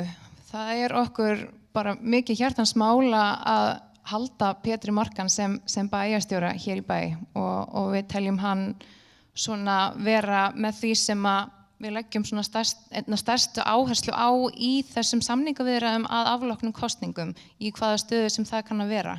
Af því að við teljum hann bara hafa komið ótrúlega öflugan inn í ekki bara verkefnin hjá bænum, heldur líka bara í að umbreyta pólitískri umræðu og líðan ekki bara kjörna fulltrúa heldur bara bæjarbúa í þeirri umræðu og það er bara ofboðslega mikilvægt og okkur líði vel sem bæjarbúum hvað þetta varðar. Samstarfið hefur gengið ótrúlega vel með Framsókn og við erum mjög þakklátt fyrir samstarfið á kjörtímabilinu og af okkar hálfu þá liggur það bara beint fyrir að fyrsta samtalið er að sjálfsögðu alltaf Framsókn og þá sér í lagi út frá því að við erum bæðið með Pétur sem bæjarstjóraefni. En að því sögðu þá er það auðvitað bara háð því hvað kemur upp á kjörkostum, hvernig staðan liggur og hvað verður hægt að gera. Já, byrja þar allavega sko fáum aðeins mynda á pólitíkinni líka hjá ykkur, hvernig þið horfið á meirihluta og hvað bæjarstjóra varðar og fleira. Ingimar, þú sér þig sem bæjarstjóra? Já, ég sé mig sem bæjarstjóra. Og við höfum í raun og veru bara nálgast þetta framboð núna, við sem erum í framboði, með þeim hætti að við erum tilbúin að taka ábyrgð, stýra og leiða þetta sveitarfélag áfram og þannig erum við að ganga til kosninga núna 16. maí. Hvað segir S-listinn? Hvað varðar meirihluta og það mögulega ráðin bæjarstjóra versus ekki? Sko ég er ekki bæjarstjóraefni, skulum hafa það alveg á hreinu, en við... Ekki heldur. Ekki Þorsteinn heldur, þetta er komið gott hjá honum. Nei, Guð minn góður, hann er rétt að byrja í pólitíkinni í rauninni. En sko við ætlum bara að fara í faglega ráðningu, vanda vel til verka og finna hvort sem að það sé Pétur eða einhver annar, það bara verður fagleg ráðning. Við förum eins og Framsókn alveg óbundin í þessar kosningar og ég held að það bara komi ljós þarna nóttina eða strax á sunnudaginn, hvernig það þróast. Já. Takk fyrir þetta. Skulum fá fleiri spurningar úr sal. Og endilega kynnum okkur áður en við berum fram spurninguna. Já, hæ, Telma heiti ég. Ég er bara með eina spurningu til D-listans eftir að ég tók skemmtilega kosningaprófið á RÚV sem að vonandi flestir eru búin að gera. Það kemur fram hjá D-listanum að þeir séu mjög sammála því að það sé það mikið forgangsmál að greiða niður skuldir að þeir séu tilbúinir til að láta það koma niður á þjónustu við íbúa og ég er bara ótrúlega forvitin hvaða þjónustu myndi þið fara í að skerða sem til að taka þetta skref. Hvar myndið þið byrja? Sko þegar við erum að horfa til þess að skoða að það er oft talað núna að það sé að fara að skera niður og við sem að fara að skera niður einhverju grunnþjónustu, það er ekki það sem við höfum verið að tala um. Við teljum að það sé mikilvægt að leggja áherslu á það að greiða niður skuldir sveitarfélagsins, að því við erum hér að horfa á það, við höfum hellinga verkefnum eftir, við heyrum fráveituna, það tala um hana eins og hún sé tilbúin, það er náttúrulega engin framkvæmd hafin þar og það verður dýrt og kostnaðarsamt verkefni, en þegar við erum að horfa á stjórnsýsluna að það sjáum við klálega tækifæri. Við sjáum tækifæri, við getum dregið úr ráðgjafakostnaði sveitarfélagsins og lagt meiri áherslu á að styrkja svona innri getu og hæfni sveitarfélagsins í að taka ákvarðanir. Þannig að við teljum að þessu margir staðir sem við getum í raun og veru dregið úr einhverjum kostnaði án þess að fara að skerða grunnþjónustu. Við sjáum tækifæri að styrkja sveitarfélagið innan og eins og hefur alveg verið svona ákall eftir að við heyrum að við tökum bara okkar ákvarðanir, við verðum kosin hér til að taka ákvarðanir og við ætlum okkur að gera það.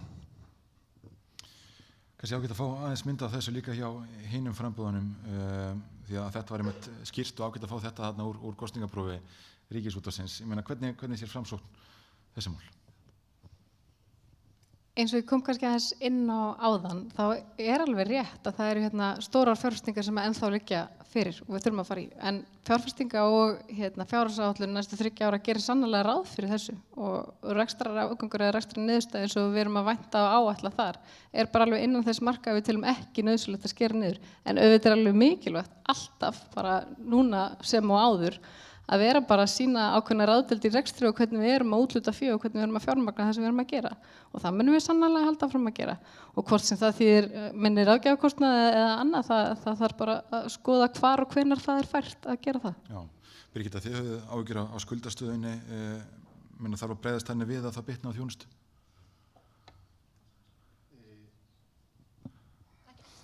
Ekki snert.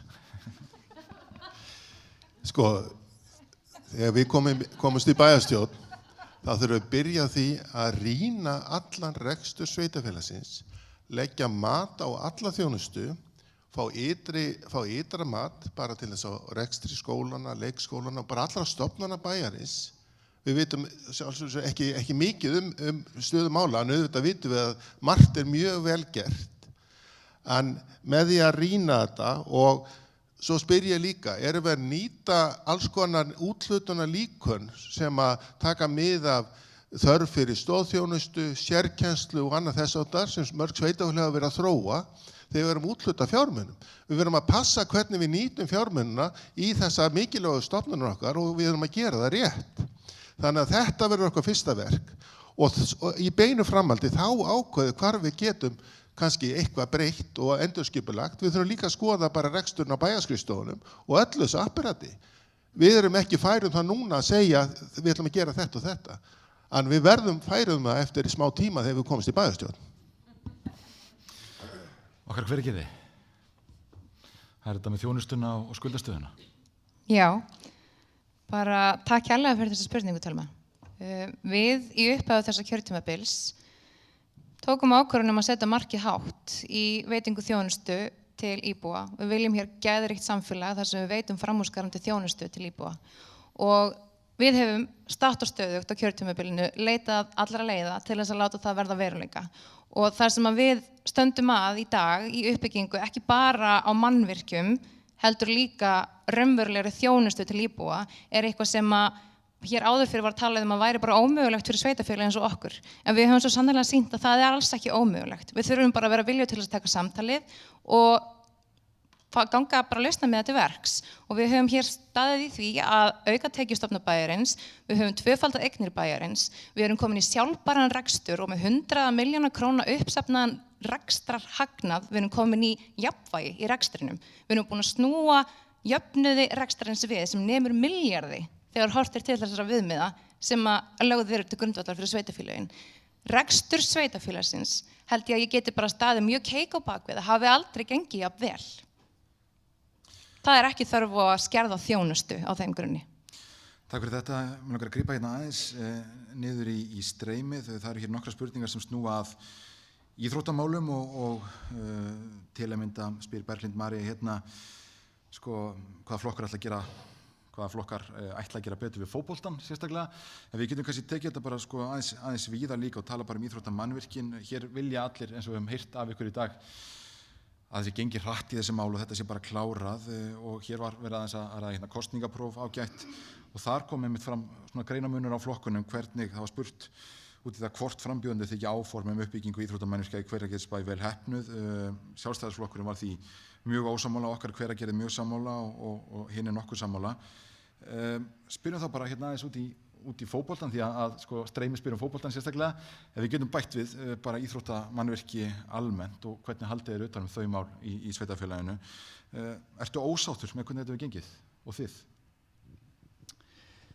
Já, íþróttamálin eru mér mjög kær og þetta segi ég sem fyrrverandi formaður Hamas til 5 ára og auðvitað eru við öll hérna við borðið á því að klára þessi mannvirki. Ég held að það sé algjör einhugur það. En ég skal alveg viðurkenna það þegar ég mætti á borgarafund hérna fyrir 4 árum til þess að ræða uppbyggingu íþróttamannvirkja og þar voru lagðar á borðið lausnir fyrir okkur. Þá átti ég ekki von á því að 4 árum seinna yrðum við að ræða uppbyggingu íþróttamannvirkja ennþá. Mér óga ekki fyrir því. En því miður voru þau loforð byggð á sandi, þau voru bara því miður óraunhæf. Þess vegna hitnaði svolítið í íbúum. Það verður bara að segjast eins og er. Við erum í holuna hérna, við erum að komast upp úr henni og við erum með það á okkar stefnuskrá að klára þetta mannvirki. En ef það verður tekið í notkun á næsta ári, þá mun það taka jafnlangan tíma að byggja íþróttahús yfir okkar iðkendur eins og tók að byggja Kárahnjúkavirkjun sem nú stærsta framkvæmd Íslandssögunnar. Er það ásættanlegt? Nei, það auðvitað ekki ásættanlegt og við getum ekki látið eins og það sé bara allt í himnalagi með þessi ákvörðun. Hún er ekki í lagi og það var skrifuð grein hérna fulltrúum O-listans þar sem þeir töluðu tafir á framkvæmdum. Þetta hefur einfallega ekki neitt með tafir á framkvæmdum að gera. Þetta hefur með tafir á ákvarðanatöku að gera. Marta og Einar, þetta ásættanlegt? Ég meina, það bara þetta að spila þannig. Við erum alveg til í að vera auðmjúk gagnvart því að þetta hefur bara tekið allt of langan tíma. Það allar ekki í okkar röðum að fara að segja eitthvað annað. Verkefnið hins vegar bara mjög umfangsmikið, tók mikinn tíma og það var margt sem þetta að gera. Það komu ákveðin vonbrigði í verkefninu, það var farið í skoðun á að taka grunninn upp í Dal í notkun sem var alveg íþróttahús. Það bara gekk ekki eftir og þótt ekki raunhæft. Það er búið að ákveða að fara þessa leið í framhaldinu. Ég er eiginlega orðinn þreyttur á að benda fingrum í þessu máli og vil að við höldum öll áfram á veginn, en Ingimar, þú voru að fyrirgefa, ég ætla að nota myndlíkinguna þína frá því áðan. Við keyptum okkur fellihýsi og það var loftpólun upp í Dal.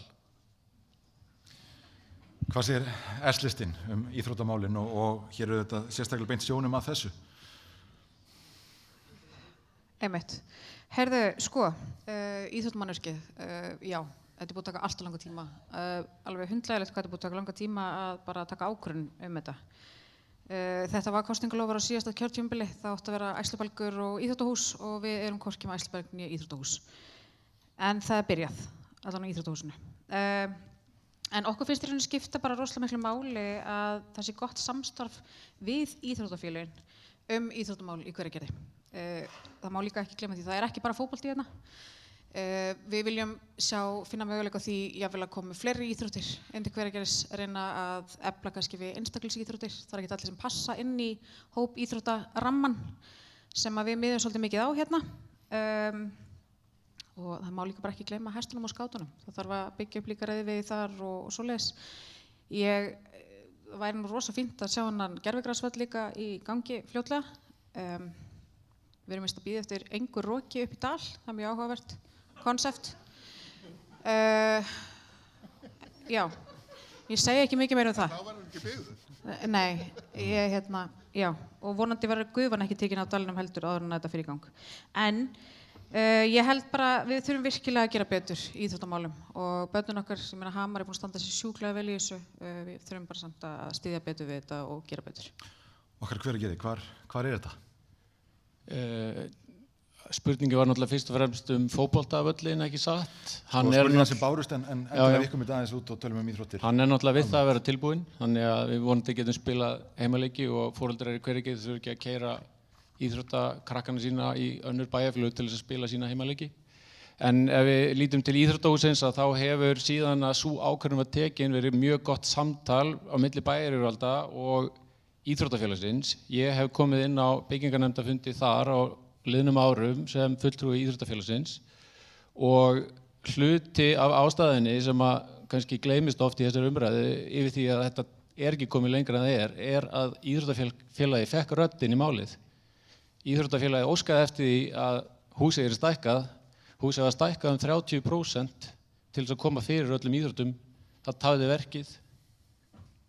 Það komið á þennan stað í dag og við getum staðið mjög stolt á bakvið það, þannig að ég held að Hveragerðingar séu að fá fyrsta flokks íþróttaaðstöðu hérna innan skamms. Já. Fáum fleiri spurningar úr sal, endilega. Það hérna. Já, herru, góðu mæk. Tryggvi heit ég og það oft talað stóru málin. Bara öllum bæjarfélögum í öllum þessum kosningar sjónvarpum, en mér langar að ræða litlu málin.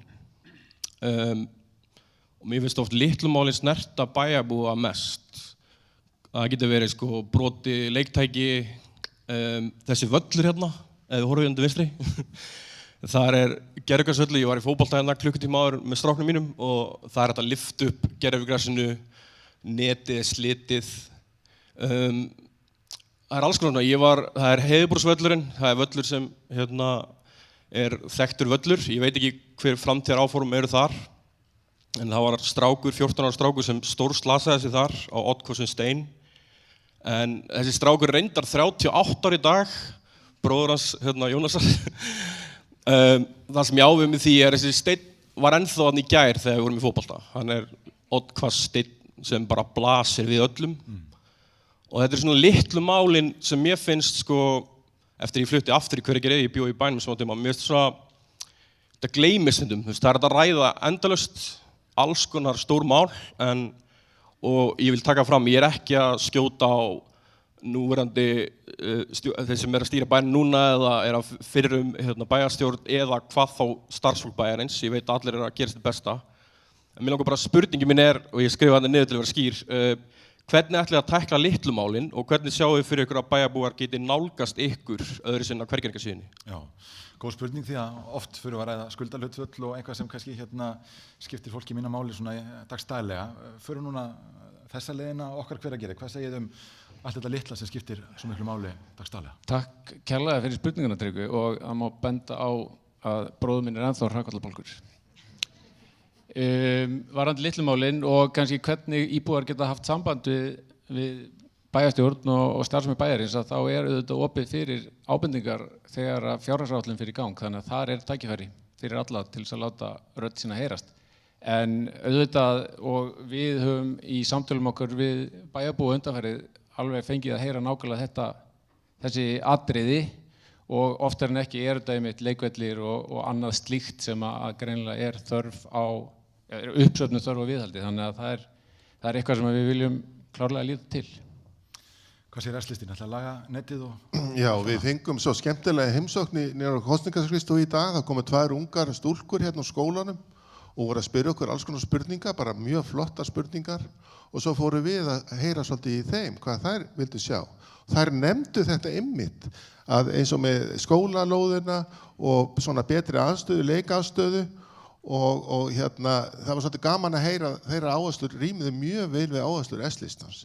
Við viljum bæta leikvellina, það þarf að sinna viðhaldi betur, það þarf að fjölga völlum, þeir geta verið margir og litlir, og svo erum við með hugmynd það að fossflötin verði ekki bara gróður og blóm og annað þess áttar, heldur þetta verði líka svona lifandi leiksvæði með alls konar aðstöðu fyrir börn og fullorðna, og þá geti það nýst skólanum líka.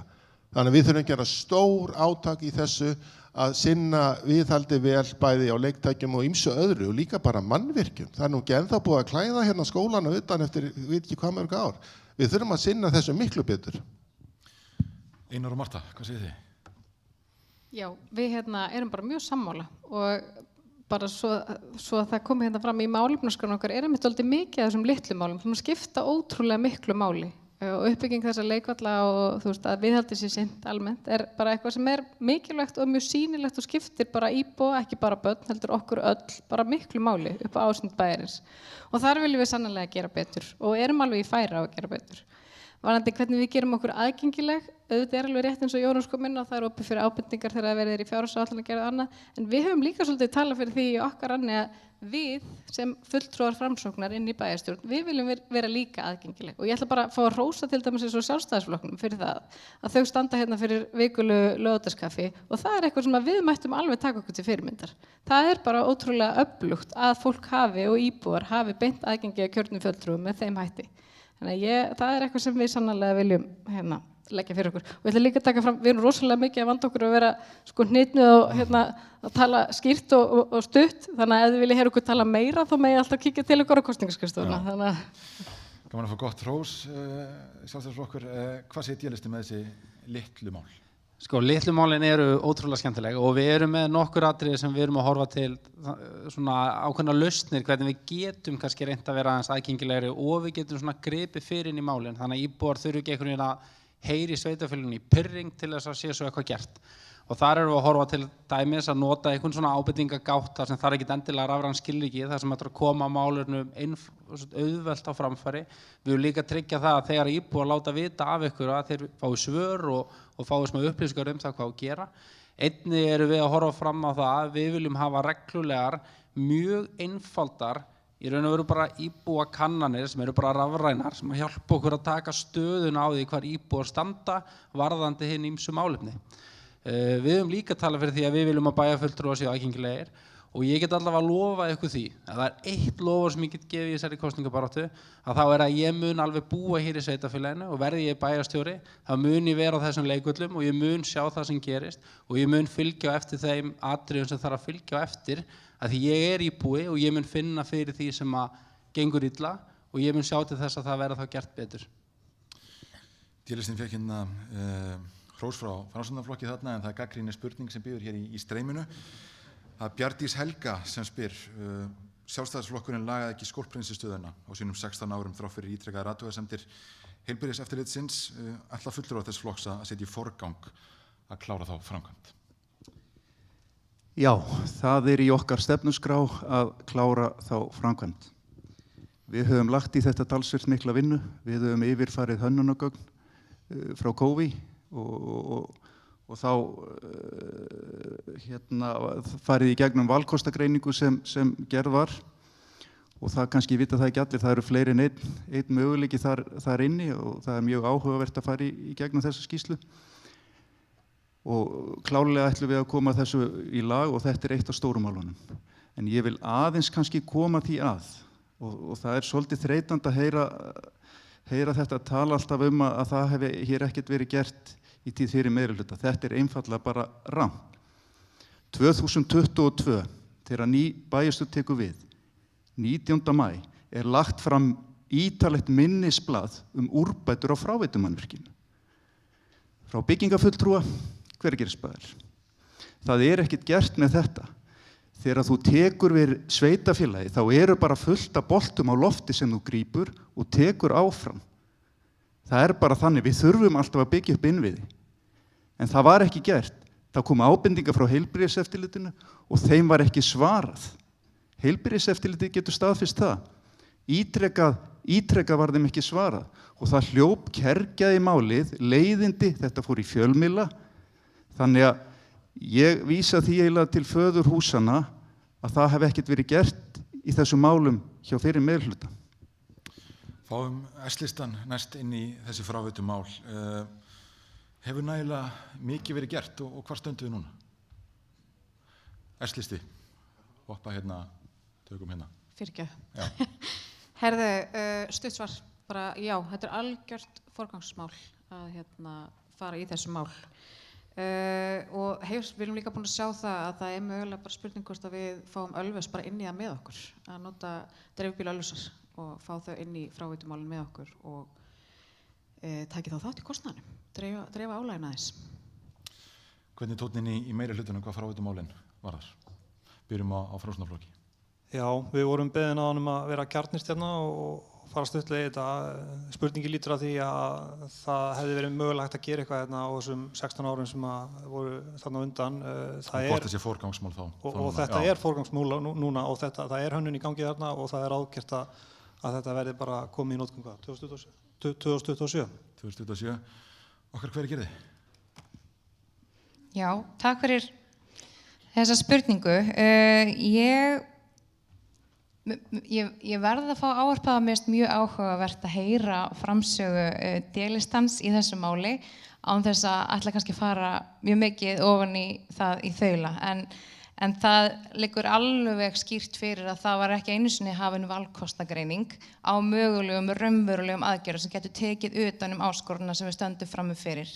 Og núna hafa svo sannarlega verið lögð fram skýr plön hvernig við tökum næstu skrefum þarna. Og það er búið að fara fram forhönnun, þar sem við erum búin að láta fara fram þessa valkostagreiningu og það er bara gríðarleg vinna í þessu. Það er ekki einu sinni til á Íslandi svona stöðvar. Við erum bara í frumkvöðlastarfsemi á Íslandi í nýsköpunarvinnu með bara erlendum ráðgjöfum. Við erum bara leiðandi á þessu sviði en við búum auðvitað við það að hér er mjög viðtækur móttaki í Varmáni. Og það er eitthvað sem við bara vinnum með. Við erum hérna sveitarfélög upp á landi og við bara tökum því fagnandi að vera leiðandi á þessu sviði og takast fyrstu skrefin og finna út úr því hvernig er best að gera hlutina. Og við höfum gengið svo langt að við höfum leitað í erlenda sjóði í samstarfi við Íslenska ríkið og önnur sveitarfélög og við erum komið með 350 milljón króna styrk í verkefnið og við höfum þar að auki fengið vilyrði fyrir 30% styrkveitingu frá ráðuneytinu fyrir framkvæmdum sem eru þá yfirstandandi 25 til 26 og þetta er bara talsverður hluti af kostnaðinum. Við erum að horfa í milljarðs framkvæmd og þannig erum við að tala alveg ágætis fjárhæðir inn til bæjarins sem við höfum sótt með virkum hætti til þess að byggja undir verkefnið. Og þetta ástæðan fyrir því að við getum farið af stað í þetta verkefni með þeim hætti sem við erum að gera ráð fyrir. Og við gerum ráð fyrir að verklok á þessu 27-28 og að hér verði komin upp fráveitustöð sem að anni næstu 20 árum í uppbyggingu eins og stefnur bæjarins gerir ráð fyrir. Þannig að ég fagna því. Gætum rætt þessi fráveitumál lengi en ástæða flokkana virðist vera nokkuð skýr hvað þessi mál varðar, bæði hvað fortíðina varðar og hvert skuli stemt. Fáum fleiri spurningar frá þeim sem hér eru. Það tilmyndi þarna nokkuð aftarlega.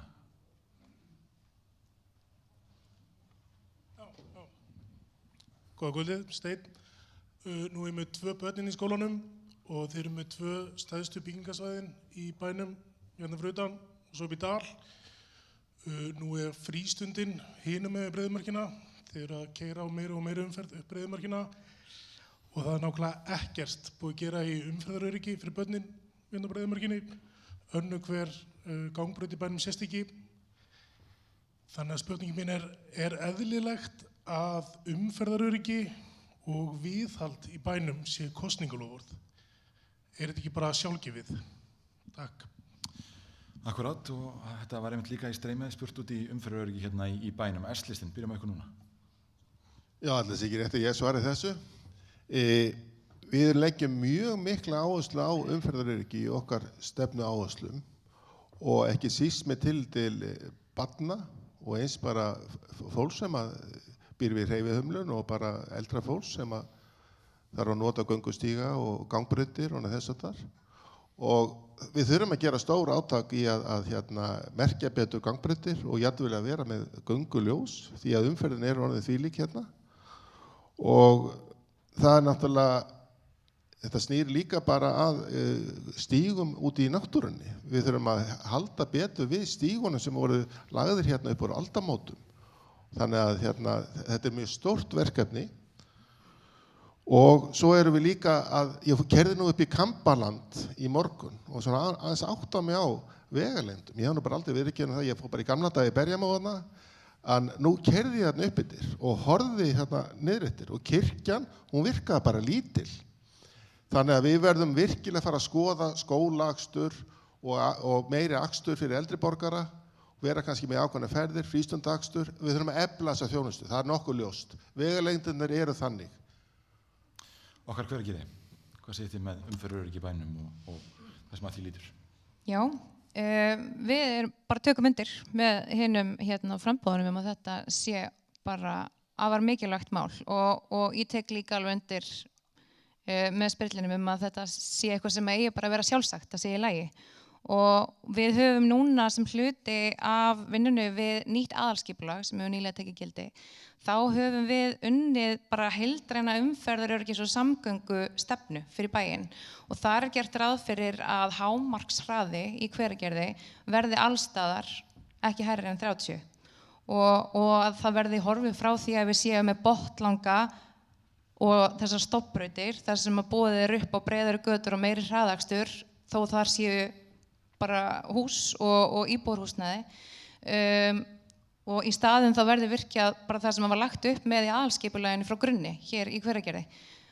Það var í rauninni þetta svona net sem að við viljum bara virkja betur þannig að það séu ekki þessar stofnæðar í umferðinni sem að bjóðu upp á þessa hættu og það er eitt svona verkefni sem að við erum auðvitað búin að setja bara af stað og sem er bara gríðarlega mikilvægt fyrir barnafjölskyldur í Kambalandi og nærliggjandi byggð og það er að klára Vesturmörkina sem að verður sannlega kannski bara ein af tveimur svona stoppbrautum kannski sem að verða eiginlega hérna í bænum og það er þá bara að tryggja að það sé hægt að komast frá Kambalandi og inn í neðri byggð með öruggum hætti og þetta bara skiptir gríðarlega miklu máli og þetta mun tappa af umferðinni eins og hefur verið mikið álag á ákveðnum stoppbrautum innanbæjar og þetta er bara mikið áherslumáli við náum að klára þetta vel en það er auðvitað bara hægt að fara í líka minni aðgerðir og við höfum verið með aðgerðaráætlun í vinnslu sem tekur á því. Akkurat. Framsókn, hvað segir þið? Já, það er ekki neitt. Hérna. Herðu, já, takk fyrir góða spurningu. Þetta er bara svona, þetta rennur aðeins upp fyrir manni líka þegar þú segir þetta með þessum hætti. Þetta er bara mjög góðu punktur og við þurfum að vera að huga umferðaröryggi alla daga. þú veist, það má betur gera eins og til þess bara í yfirborðsmerkingar eins og þú nefndir gangbrautir, sjá still og annað. Það samt þó, þú spyrt hvort það vera stefnumála, að þeir sem hér sitja eru að meginstefnunni bara að koma nýtt fólk inn og við reynum að sjá hvað má betur fara í málunum bæjarins og þetta eitt af þeim málum sem við sjáum að hægt að gera betur en betur, en þær þarf að gera hratt og vel. Við sjáum líka tækifæri fyrir, við viljum koma á einhverjum innanbæjar samgöngum sem að samnýtast bæði fyrir þá sem þurfa á þeim að halda og vilja sér nýta og þá sérstaklega líka gagnvart börnum að til og frá skóla það að aukast fjarlægðir eins og við vitum öll og við erum að koma inn á einhverjum svona mörkum þar sem við þurfum raunverulega að fara að huga því að bjóða upp á þá þjónustu. D-listinn, umferðin. Já, ég eiginlega alveg á því að þó svo að sé gott að við séum með þetta öll á stefnumálunum að bæta umferðaröryggi en það alveg rétt, þetta ætti að vera bara einhver svona lágmark krafa frá íbúum að hér sé auðvelt að ganga á milli staða. Ég sé sjálfur gríðarleg tækifæri þegar við horfum á til dæmis nýja byggð upp í Kambalandi, ég bjó þar og þar bara ótrúlega lítið af gangbrautum til dæmis fyrir börn til þess að komast á milli hverfa. Og við sjáum svona gömlu hverfin okkar eru með ákveðið svona æðakerfi og auðvelt að ferðast á milli sem barn og við þurfum að tryggja það að það haldi þannig áfram og ég hef oft talað það er þessi bæjarbragur að geta verið barn og lauma sér á milli hverfa án þess að þurfa að fara yfir kannski fjölfarnar götur og að labba meðfram götum. En ég held líka að þarna séum við aftur að horfa á svona tækifæri þar sem að íbúar eru að koma með ábendingar og við erum svo ofta einhvern veginn ekki að ná að grípa alveg og ég var að tala á þannig að við viljum til dæmis vera með einhvers konar íbúakönnun eða reyna að taka púlsinn oftar á íbúum varðandi þessi mál, bara þannig við séum stanslaust að passa það að það sé verið að vinna í þessum málefnum og íbúar þurfa að geta að upplifa það að þeir komi með ábendingar atriði sem þurfa að fara betur og finni í alvörun að það sé þá einhver eftirfylgni, það er látið vita hver staðan á verkefninu, hvaða aðgerðir á að fara í eða hvað á að gera í akkúrat þessu máli. Þannig að ég sé bara tækifæri þarna upp á miklu betra samtal sem að við getum átt við íbúa almennt séð ýmis málefni og til dæmis í þessu tilfelli bara öryggi í umferð. Akkurat, fáum endilega fleiri spurningar héðan. Eru Já, bara góðan daginn. Eða góða kvöldið eiginlega. Það er komið kvöld. Örn heiti ég Skram og mig langar að ég hef haft afskaplega gaman að vera hérna og hlusta á ykkur. Við margt sem að ég hef nú verið mjög fylgjandi gegnum árin að það að hafa hér lága byggð. Ekki meira en 3 hæðir. Hérna út gluggann sjáum við 4 hæðir. Og ég var mótfallinn þessu. Og svo það með íþróttahúsið sem við erum að byggja að það ekki hægt, og ég ætla bara að segja ykkur það þarna sem að hafi verið að stjórna bænum, það ekki hægt að fela sig á bakvið einhverja hugmyndum að íþróttafélagið hafi farið fram á 30% stækkun á húsinu. Ég búinn að stunda byggingariðnað alla mína ævi og ég veit að þetta tekur ekki heilt ár, eða 2 ár, eða 3 ár. Að breyta einhverju smáu. Það hægt að gera það á einni kvöldstund. Og ég veit að Hjalti, hann múrari, hann þekkir það vel. Það hægt, þannig að þið geti ekki fallið okkur bara það. Klárum þetta íþróttahús eins fljótt og hægt er. Síðan annað hérna, það var einhver að tala skólalóðina hérna. Mér finnst þetta nú eiginlega bara til skammar fyrir bæjarfélagið að hafa hálf ófært að koma hingað niður. Fyrir krakkana. Möl og þá ekki að bara helluleggja þetta að malbika eða gera eitthvað svoleiðis. Gera eitthvað skemmtilegt. Já. Síðan ég með eina hugmynd svona því að ég veit að ég búinn að taka kannski á langa tíma til þess að bæta umhverfið okkar og ég vill að við förum sömu leið og Hafnfirðingar gerðu fyrir 20 og 30 árum síðan að koma hérna á Tjörn fyrir endur, hérna bara í listigarðinum okkar. Já. Nota ána, grafa þar bara smá tjörn, eins og þau gerðu í gamla bænum í Hafnarfirði. Já, þetta skemmtilegt, bestu þakki fyrir þetta. Tökum kannski tvennt úr þessu, annars vegar það hversu hátt á að byggja, Síðan Tjörnin, hvernig ykkur líst á þá hugmynd og hugmynda bara örstutt, byrjum á D-listanum núna. Takk fyrir góða spurningu, Örn. Eigum við ekki bara að lofa þessari Tjörn núna, Ingi? Við skoðum það allavega vandlega.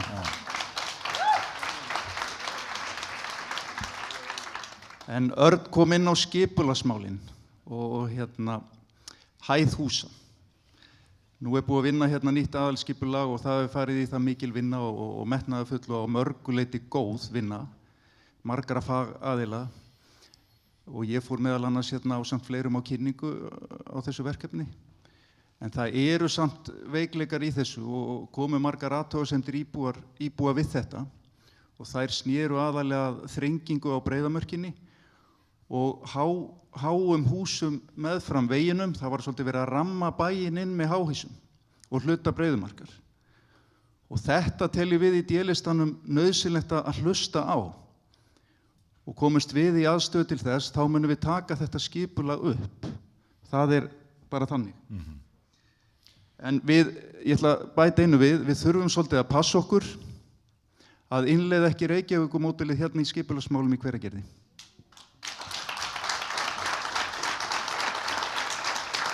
Fáum framsókn næst, hvað þessi mál varðar. Ég bara takk fyrir góðar spurningar, margar. Og ég algjörlega sammála því og við að byggð í Hveragerði á að haldast lágreist. Við viljum ekki byggja háhýsi. Og aðalskipulagið þar kemur það alveg skýrt fram, að það áfram okkar stefna. Ef við bara fæum aðeins að grípa það sem Hjalti kom inn á með rammaskipulag Breiðamerkur og miðbæjarsvæðisins, ég veit alveg að það er verið að vísa myndir sem fóru út sem voru ekkert endilega, þær eru einhverju leyti villandi. Það er ekki búið að deiliskipuleggja neitt á þessum reitum. Og þetta rammaskipulag Breiðamerkur tekur til þess að já, þarna á sannarlega að mjólka einhverju leyti Breiðamörkina, en það er ekki verið að fækka akreinum. Það er ekki verið að þrengja að neinni umferð umfram það að við viljum hvetja til þess að fólk keyri hægar Breiðamörkina. Hún er mjög breið og það gerir það að verkum að fólk keyri þar hratt. Þannig að við það að þrengja að henni, meðal annars með hjólastígum og göngustígum, þá án þess að ætla okkur að þrengja umferðinni eftir einhverju Reykjavíkurmódeli og við erum ekki að fækka bílastæðum heldur, að þá á sannarlega að vera hvetja til þess að fólk keyri hægar. Og samhliða því er líka verið að tryggja þarna heildstæða götumynd í því sem þarna byggist upp. Þetta á síðan allt eftir að taka fyrir í deiliskipulagi, þar sem að endanleg útfærsla á þessari byggingu verður tekin fyrir. Og þar er ekki gert ráð fyrir að þarna séu nein háhýsi alveg við götuna og við erum ekki að vinna eftir neinu Reykjavíkurmódeli. Varðandi Tjörnina, ég bara sammála, við getum bara endilega að fara að setja þetta á stefnuskránna. Þetta getur verið spennandi. Fáum S-listan inn í þetta, það er eiginlega sama í hvaða sveitarfélag maður kemur núna, það er oft minnst á Reykjavíkurborg og hvernig haldið hefur verið á málum þar. Þú nefndir að þú ekkert endilega mjög hrifinn af þéttingu, kannski þvert á það sem hefur gengið á í borginni. Hvað segir þú kannski sérstaklega þessa spurningum skipulagsmálin? Aldrei þessu vant er ég nú alveg sammála frænda mínum. Við viljum heldur ekki Reykjavíkurmódelið í S-listanum. Við viljum einmitt hafa lágreista byggð, eins og Örn að koma inn á. Við viljum ekki þétta of mikið. Við viljum ekki vera með frekar hárist hús inn í gamla bænum og allt mörg bílastæði við þessu hús eins og er í grundarreitnum. Það er gert ráð fyrir 80 einingum, 140 bílastæðum. Þetta snýr líka umferðaröryggi. Þetta er bara galið. Við viljum alls ekki fara þessa leið og það fyrsta sem við gerum eftir við komst í bæjarstjórn, þá munum við leggja til að taka strax upp aðalskipulag og breyta því. Annað sem við viljum gera líka, við viljum ekki halda áfram að láta þjóðveginn kljúfa Hveragerði eins og gert ráð fyrir í aðalskipulaginu. Við munum beita okkur gegn því að við okkar félagat í ríkisstjórn og þingi að þjóðvegurinn fari sunnar. Hann fari að sveitarfélagamörkum, þannig að þetta verði skemmtilegu bogi og öll byggðin verði fyrir ofan þjóðveginn. Þannig að það er margt sem þarf að breyta í þessu aðalskipulagi og við viljum passa upp á grænusvæðin, að það verði ekki hús allstar því að bærin er ekki bara hús, það er fólki sem hérna býr og okkur þarf að líða vel og við höfum að hafa náttúruna nálægt okkur. Þannig að ég tek undir með frænda núna, aldrei svo vant, við erum alveg sammála í þessu. Dagný og Jónas, hvað segir þið? Er það Reykjavíkurvæða bæinn? Nei, ég vil nú ekki meina að við séum að reyna að Reykjavíkur væða bæinn. Hér hafa verið nefnd græn svæði og uppbygging á grænum svæðum. Ég minnist þess ekki að þessi græni svæði sé endilega aðgengileg fyrir okkur nema litlu leyti. Það hefur náttúrulega farið fram uppbygging á eldri reitum innan miðbæjar, ef að segja svæðisins, eins og það hefur verið vísað til hérna og ég til dæmis bý á því. Þannig að ef að fólki finnst það gríðarlega eða illa, óheppilega byggt, að þá er hægt að keyra Þórsmörkina og horfa jafnvel hérna út úr gluggann. Þar sjáu þið tveggja eða hús með bustaþaki sem eru í deiliskipulagslýsingu fyrir þennan grundareit sem við erum að vísa í. Þegar við lítum að umferðaröryggi eins og Þorsteinn bendir á, þá er búið að gera úttekt á brautunum eða Heiðmörk og Þelamörk og þar er búið að gera mat á því að það er að bera þessa umferð. Þess ber að nefna að íbúar hafa rödd inn í skipulagsvinnu og það er opið í skipulagsgátt mál sem hafa rætt hérna og fólk getur ennþá haft rödd þar. Já. Er það rétt? Að lítið sér hlustað?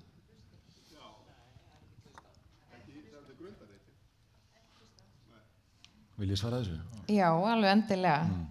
Við auðvitað fögnum því að íbúar sendi inn athugasemdir og hafi skoðanir á umhverfi sínu og við tökum allar athugasemdir til skoðunar og það sem var gert í aðalskipulagsvinnunni var nákvæmlega það og margt af því sem kannski lærdómur sem getur dregið af því ferli, margt af því sem athugasemdir komið fram þar varðandi til dæmis grundarreitin lautað atriðum sem kannski hefði þurft að koma skýrari upplýsingum og framförum og það er þrátt fyrir bara fjölmarga íbúafundi og ýmsar leiðir sem hafa verið farnar til þess að leita samráðs við íbúa og það er eitthvað sem við bara draugum lærdóm af og eins og hún kom inn á áðan hún Marta þá þurfum við kannski bara að hugsa þessar leiðir líka til samráðs við íbúa með bara svona einhverjum öðrum og fjölbreyttari hætti.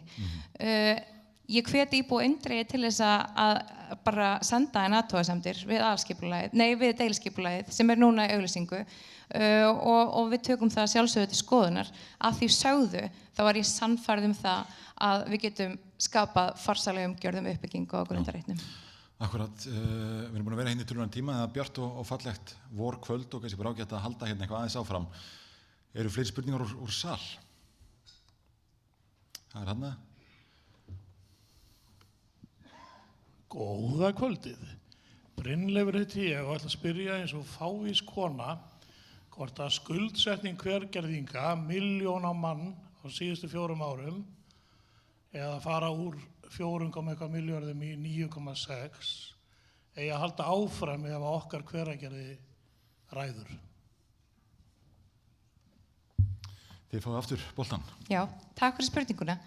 Það liggur fyrir við erum með 3 ára áætlun til 29, við erum með fjárhagsáætlun fyrir árið 26 og við erum með fjárhagsáætlun sem tekur til fjárfestinga næstu 3 árin þar á eftir og það er bara mjög skýrlega lagt upp hvernig við ætlum okkur að ná utan það að klára þessi verkefni og þetta er eitthvað sem að öll bæjarstjórn hefur samþykkt og lagt blessun sína yfir og það er bara óbúslega mikilvægt að hafa í huga að samhliða því að við auðvitað eins og bara í hefðbundum heimilisrekstri þá tekum maður lán fyrir stórum fjárfestingum en samhliða því er líka aukning eigna og það hefur verið meiri aukning eigna heldur en aukning skulda og reksturinn ber svo sannarlega þessar skuldir og afborganir af þeim og við stöndum miklu betur að vígi í því núna heldur en fyrir 4 árum síðan. Veitum tölvörum tíma hérna í fyrirháleik í rekstur og skuldsetningu, viljið örstuð bæta ykkur við? Hvað þetta var þar? Aðeins að bæta við þetta, mér finnst meiri hlutin tala svolítið frjálslega þessa hluti. Við viljum ekki tala bæinn okkar niður þvert á móti en við sem höfum verið í rekstri, við vitum það að skulda viðmið upp á 126% og skulda hlutfall upp á 156% er mjög hátt. Og þau tala aukna tekjur. Stærsta tekjuaukningin hefur komið í gegnum jöfnunarsjóð. Árið 2021 fengum við 530 milljónir í jöfnunarsjóð sem var 18% af tekjum. Árið 2025 fengum við 1630 milljónir í jöfnunarsjóð. Það munar minna, blessunarlega fyrir Hveragerði fáum við þessa peninga. En það ekki gott að treysta á þessar tekjur inn í framtíðina. Þetta eru tekjur sem eru háðar mörgum breytum sem við ráðum ekki við, til dæmis tekjum ríkissjóðs og fleira. Þannig að við viljum koma því á framfæri, við treystum okkur til að taka við þessu verkefni, en það talað hérna mikið fjárhagsáætlun sem eigi að ná utan þetta, en við höfum bent á það eru veikleikar í þessari áætlun. Það gert ráð fyrir fólksfjölgun upp á 4% á ári, það ekki að raungerast. Það gert ráð fyrir verðbólgu upp á 3,5% í upphafi tímabilsins og 2,5% í lok tímabils. Þetta því miður ekki að raungerast. Og þessar tvær breytur, þær hafa veruleg áhrif á tekjur bæjarins. Þetta eru bara staðreyndir. Framsókn, örstutt, beint svar við þessari spurningu.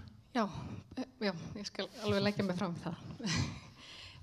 Bara svo ég kom inn á það alveg sannarlega þannig að það ýmislegt eftir í fjárfestingum og uppbyggingu innviða og samhliða því munu skuldir einhverju leyti aukast. Það alveg rétt líka að það á ekkert að gera lítið úr því að skuldaviðmið upp á 122% og skuldahlutfall upp á rétt rúmlega 150% bara alveg þetta eru háar tölur og okkur ber alveg skylda til þess að tryggja að þessi viðmið haldi áfram að lækka, þessar kennitölur haldi áfram að lækka.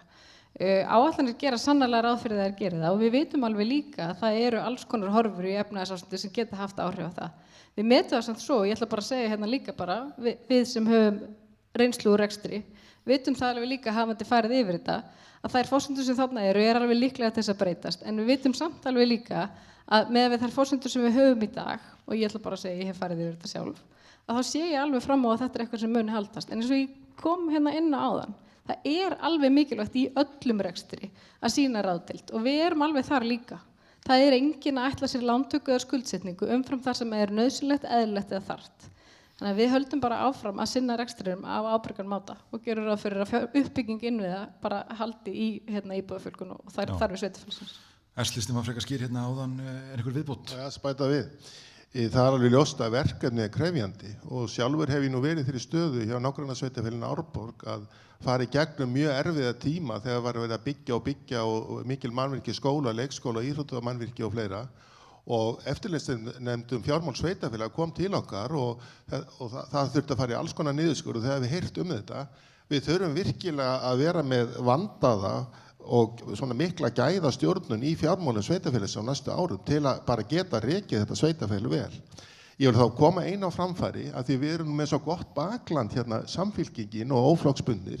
Við erum hérna hluti af samfylkingunni og við höfum greiðan aðgang að ríkisstjórninni og þingmönnum okkar og samfylkingin hefur þá stefnuskrá sinni að koma miklu meira að málefnum leikskólana og málefnum eldri borgara sem eru mjög dýrir málaflokkar. Þegar ríki kemur í gegnum jöfnunarsjóð rekstri grunnskólans, heldur það væri ekki munur að reka þetta sveitarfélag ef það kemur líka leikskólum og málefnum eldri borgara heimaþjónustunni. Við höfum að nýtið núna tengslinn sem við Birgit eru með við ríkisstjórn Íslands og þingmenn. Þetta ágætt. Sko það gaman að sjá hversu margir eru að fylgjast með hér í streymi líka og þar rignir inn spurningum. Til að mynda nokkrar eitthvað sem við höfum lítið hér rætt, það menning og listir og hér til að mynda Sigríður Dóra sem spyr hvað með aðrar tómstundir en íþróttir, hvað með tónlistarnám, garðyrkjunámskeið, myndlist, það ekki öll börn sem finna sig í íþróttunum og það er ekki mikið í boði fyrir þau, vill Sigríður meina. Höfum þetta líka stutt, hvað vil ég gera, hvað menning og listir varðar og eitt auðvitað bara almennt en síðan það sem tengir kannski sérstaklega tómstundastarfi og börnum. Byrjum á D-lista núna. Já, við teljum mikilvægt að við séum alltaf að styðja við svona félags- og menningarstarf og ég hef oft talað það þegar við horfum á hestamannafélagið, gólfklúbbinn, íþróttafélagið, skátana, tónlistarskólan, listasafnið, við erum með alls konar svona staði sem að búa til þetta samfélag og ég get alveg tekið undir áðan, það var rætt hér að bæjarbragurinn væri ekki bara húsin og götunar, það klárlega þessi menning sem að kemur fyrir kringum þessi störf og þessa starfsemi sem við erum að tala þarna. Þegar kemur að tómstundastarfi fyrir börn, þá erum við algjörlega á þeim stað, þar getum við farið að gera betur og gert öðru sér hluti. Og frístundastarfið var nú tekið hér í gegn ef ég fæ að lauma því inn í aftur að ég var sáum það og þar vorum við að breyta starfinu, við vorum að auka opnanir, við vorum að bjóða upp á fjölbreyttara starf fyrir börn og þar getum við gert betur og haldið áfram. Við settum upp rafíþróttastarf fyrir börn af því að við sáum tækifæri í því og það var ákall eftir því. Við unnum það áfram og komum því af stað og við getum gert það sama fyrir fjölbreyttara tómstundastarf í gegnum það sem við erum með hér í dag sem frístundamiðstöðin okkar. Já.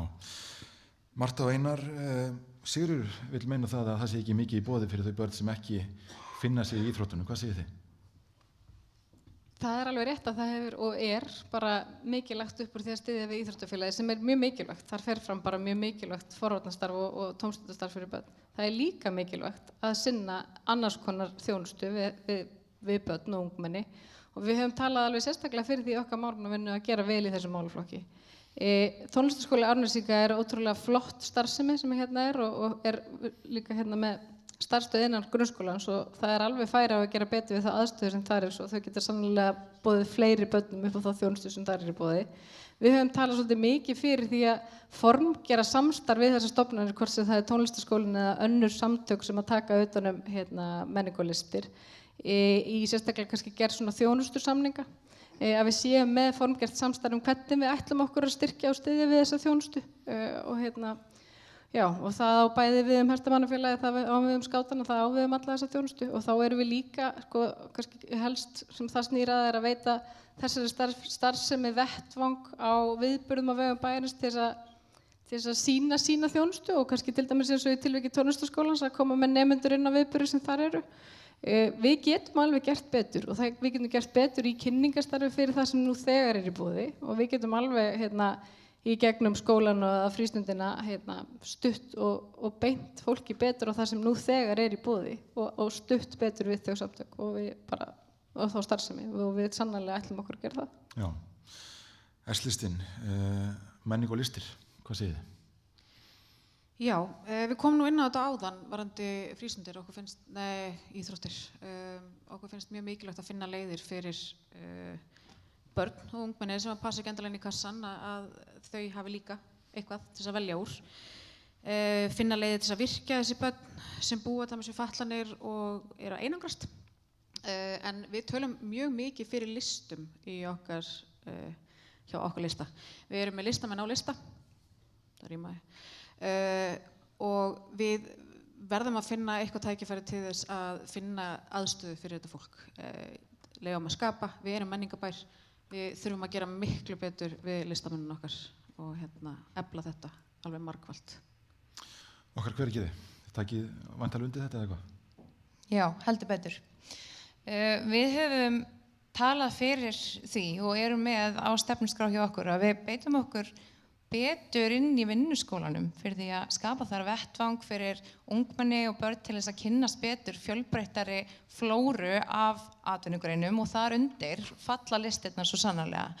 Og okkur langar að sjá bæði götuleikhús, okkur langar að sjá tónlist, við viljum sjá smíði og bara taka inn í þetta mengi fleiri aðila hér innanbæjar eins og Skógræktarfélagið og fleiri sem að geta komið að þessum málum með okkur og allt í samvinnu frábæra starfi í Bungubrekku sem Ingimar hefur svo sannarlega komið að því að byggja upp og það alveg bara búið að vera svona kannski ákall bæði að færa þetta niður í yngri aldurshópa eins og með vinnuskólan en líka að börnin þurfi ekki að velja bara eitthvað eitt og þar komum við þá líka inn í það líka mikilvægur hluti af auðkenni bæjarins listirnar og ekki síður garðyrkjan og það eitthvað sem við eigum að beita okkur fyrir með virkari hætti að efla áhuga á hjá ungmennum og okkur langar að sjálfsögðu líka að efla bara aðstöðu fyrir menningu og listir með þessum svona uppbyggingarverkefni sem við sjáum fyrir okkur til dæmis með því að byggja upp lifandi miðbæ og lyfta upp hverasvæðinu, endurbyggja Egilsstaði og þetta hægt að markaðsetja allt saman til uppbyggingaraðala til að koma inni með fjármagn og sjá hag sinn í bara þessum tækifærum sem að blasa við hér, byggja á menningararfleifðin okkar og ég er sannfærð að við getum komið þessu upp til hagsbóta fyrir okkur öll. Við þurfum svona að fara að ljúka þessu en höfum kannski tíma fyrir kannski eina spurningu í viðbót. Fá manna endilega úr sal ef einhver Fyrsti já. Það er kannski tvennt sem Runólfur heiti ég, kannski tvennt sem brennur aðeins á mér sem mér er dálítið skrítið og þetta eru kannski veigalitlar spurningar það væri nú kannski sniðugt að þeir frændur myndu svara þeim, önnur til Sjálfstæðisflokksins og hinn til Samfylkingarinnar. Ætli ég byrji ekki á Sjálfstæðisflokknum. Nú ég starfsmaður Hveragerðisbæjar og það sem stingur mig dálítið í þessum bæjarstjórnarkosningum það að nú verður sjálfsagt algjör endurnýjun í bæjarstjórn Hveragerðis. Hugsanlega ein manneskja sitji ef að vel fer fyrir þá. Nú býður Sjálfstæðisflokkurinn fram bæjarstjóraefni sem algjörlega óreyndur í stjórnmálum og hefur aldrei komið nálægt slíkum að mínu viti. Hafið engar áhyggjur af þessu. Og ég ætla að fá að klára hitt atriði líka. Nú stend ég hérna og hlusta á Samfylkinguna tala eins og hún hafi verið í minnihluta allt síðasta kjörtímabil. Ekki rétt hjá mér að Samfylkingin hafi verið einn styrkasta stoðin í okkar Hveragerði á síðasta kjörtímabili eða þegar okkar Hveragerði var stofnað? Takk fyrir. Þessi spurningu beint sérstaklega að þessum frambúðum og byrjum á þér. Takk fyrir þessa spurningu. Ég hef oft grínast með að ef það verður skrifuð bók um mig núna þá verður titillinn Er hann ekki of ungur í þetta? Ég hef heyrt þetta hvert sem ég hef farið, að ég sé alltaf of ungur í allt og það vanti alltaf reynslu. Ég hef sýnt það samt á síðustu árum að ég get tekið við verkefnum, fyllt þeim eins og ég talaði áðan og ég get klárað þau og ég get gert þau vel. Varðandi hópinn sem að koma inn, þá þetta nú alls ekkert reynslulaus frambóð sem eru að bjóða sig fram. Við erum með frambóð sem með reynslu úr atvinnulífinu, úr bæjarstjórn og við höfum engar áhyggjur af því. Við erum hópur sem við vitum nákvæmlega hvað við ætlum að gera, við erum tilbúin að taka ábyrgð og leiða sveitarfélag áfram, eins og við erum búin að tala nokkur sinnum hér í kvöld. Síðan hvað varðar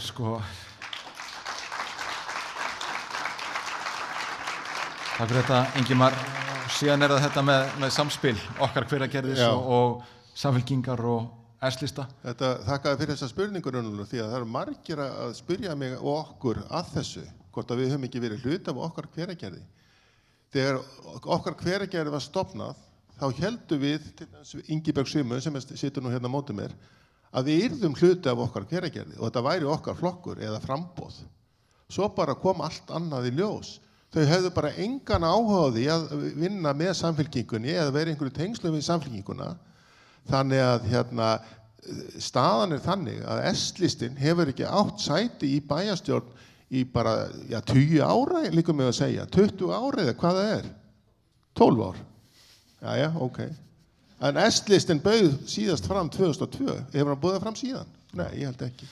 Okkar Hveragerði örstutt. Og þannig að okkur fannst, þetta stærsta stjórnmálaafl landsins og okkur fannst komin tími til að S-listinn byði fram í Hveragerði og við ætlum að ná árangri í kosningunum. Okkar Hveragerði, hvað segir þið Já, takk fyrir. Þetta samstarf? Það kannski rétt, það 2002? Já, S-listinn var síðast að bjóða fram 2002. Já, ef ég man rétt þá bauð nú Njörður okkar allra besti sem einn af stofnumundum okkar Hveragerðis, hann bauð fram fyrir hvað 3 kjörtímabilum undir því nafni, en eða 4. Allavega, þá það staðan að okkar Hveragerði samanstendur af bara flóru af fólki allstaðar að úr pólitíkinni og við erum svo sannarlega viljuð til þess að vinna með fólki hvaðan úr pólitíkinni sem það kemur. Það eru bæði fólk í einstaklingar okkar Hveragerði sem eru bara opinberlega starfandi eða bara skráðir í aðra stjórnmálaflokka eða margvíslega stjórnmálaflokka. Við erum óháð bæjarmálafélag og hér innanborðs erum við líka með fólk sem bara hefur enga tengingu við pólitík og öðru leyti. Við erum bara samansafna fólki sem vil gera gott fyrir bæinn okkar og við höfum ekki haft huga á að bjóða fram undir formerkjum einhvers ákveðins stjórnmálaflokks á landsvísu. Við erum bara óháð. Akkurat, við þurfum að fara að ljúka þessu og oft ágætt að ljúka þessu á því að ræða mögulega meirihluta og annað slíkt. Þið fóruð ágætlega yfir það hérna áðan. Þess vegna langar mig að fá bara á 30 sekúndum og ég ætla að horfa hérna á skólaklukkuna á veggnum. Komist þið í meirihluta, á hverju verður engin afsláttur gefinn? Hvað það allra mikilvægasta og hvað þarf að gerast? D-listinn 30 sekúndur. Við erum búin að tala það, við ætlum að starfa nær íbúum og við ætlum að fara vel með fé íbúa. það eru þessi mál sem okkur skipta máli að það verði staðið heiðarlega að því að upplýsa íbúa þessi mál. Við ætlum að fara vel með fé, við ætlum að upplýsa íbúa og ef við erum með framboð sem að telur sig geta unnið þannig með okkur, þá erum við opin fyrir því, en eins og ég sagði áðan, við erum að horfa á það að taka ábyrgð og leiða þetta sveitarfélag áfram. Akkúrat. Þú er nákvæmlega 30 sekúndur á þróskili fyrir það. Framsóknarflokkurinn, hvað segið þið? Á hverju er engin afsláttur gefinn, haldið þið áfram í meirihluta? Það verður engin afsláttur gefinn á því hjá okkur að þau verkefni sem að hafin eru munu sannarlega klárast og það er ekkert flóknar en það. Við erum sannarlega þar líka að við munum og getum tekið ábyrgð því á rekstrinum almennt og það er bara svo grunnstoð sem við þurfum að hafa í lagi svo við getum sinnt öllu öðru. Þar er bara mikilvægt að við beitum okkur og þar höfum við bæði reynslu og getu til þess að gera það. Mjög gott og það var S-listinn. Við ætlum ekki að gefa neitt afslátt af upplýsingagjöfinni. Okkur finnst rosalega mikilvægt að íbúa Hveragerðis séu upplýstir stöðu mála. Við viljum endurskoða aðalskipulagið, það þarf virkilega að endurskoða það og svo er mjög mikilvægt að það verði farin í stefnumótunarvinnu í skólum bæjarins, bæði leik- og grunnskólum. Það var okkar Hveragerði, 30 sekúndur. Já. Við viljum halda áfram að setja markið hátt í uppbyggingu geðríks samfélags hérna í Hveragerði þar sem við höfum alltaf íbúana og þeirra þarfir í forgrunni og við leitum leiða og lausna til þess að láta það verða veruleika. Við erum með mjög bara öflugt bæjarstjóraefni sem við setjum bara mikinn þunga á bakvið að haldi hér áfram sínum starfum fyrir bæjarfélagið og haldi áfram að keyra þessi verkefni heim með okkur. Bestu þakki fyrir þetta og þá er spurning hvort við finnum bara að ljúka þessu og bara þakka kærlega fyrir gott samtal og ég treysti því að þið svarið ósvöruðum spurningum úr streyminu bara í samtali við kjósendur en bara takk fyrir kvöldið.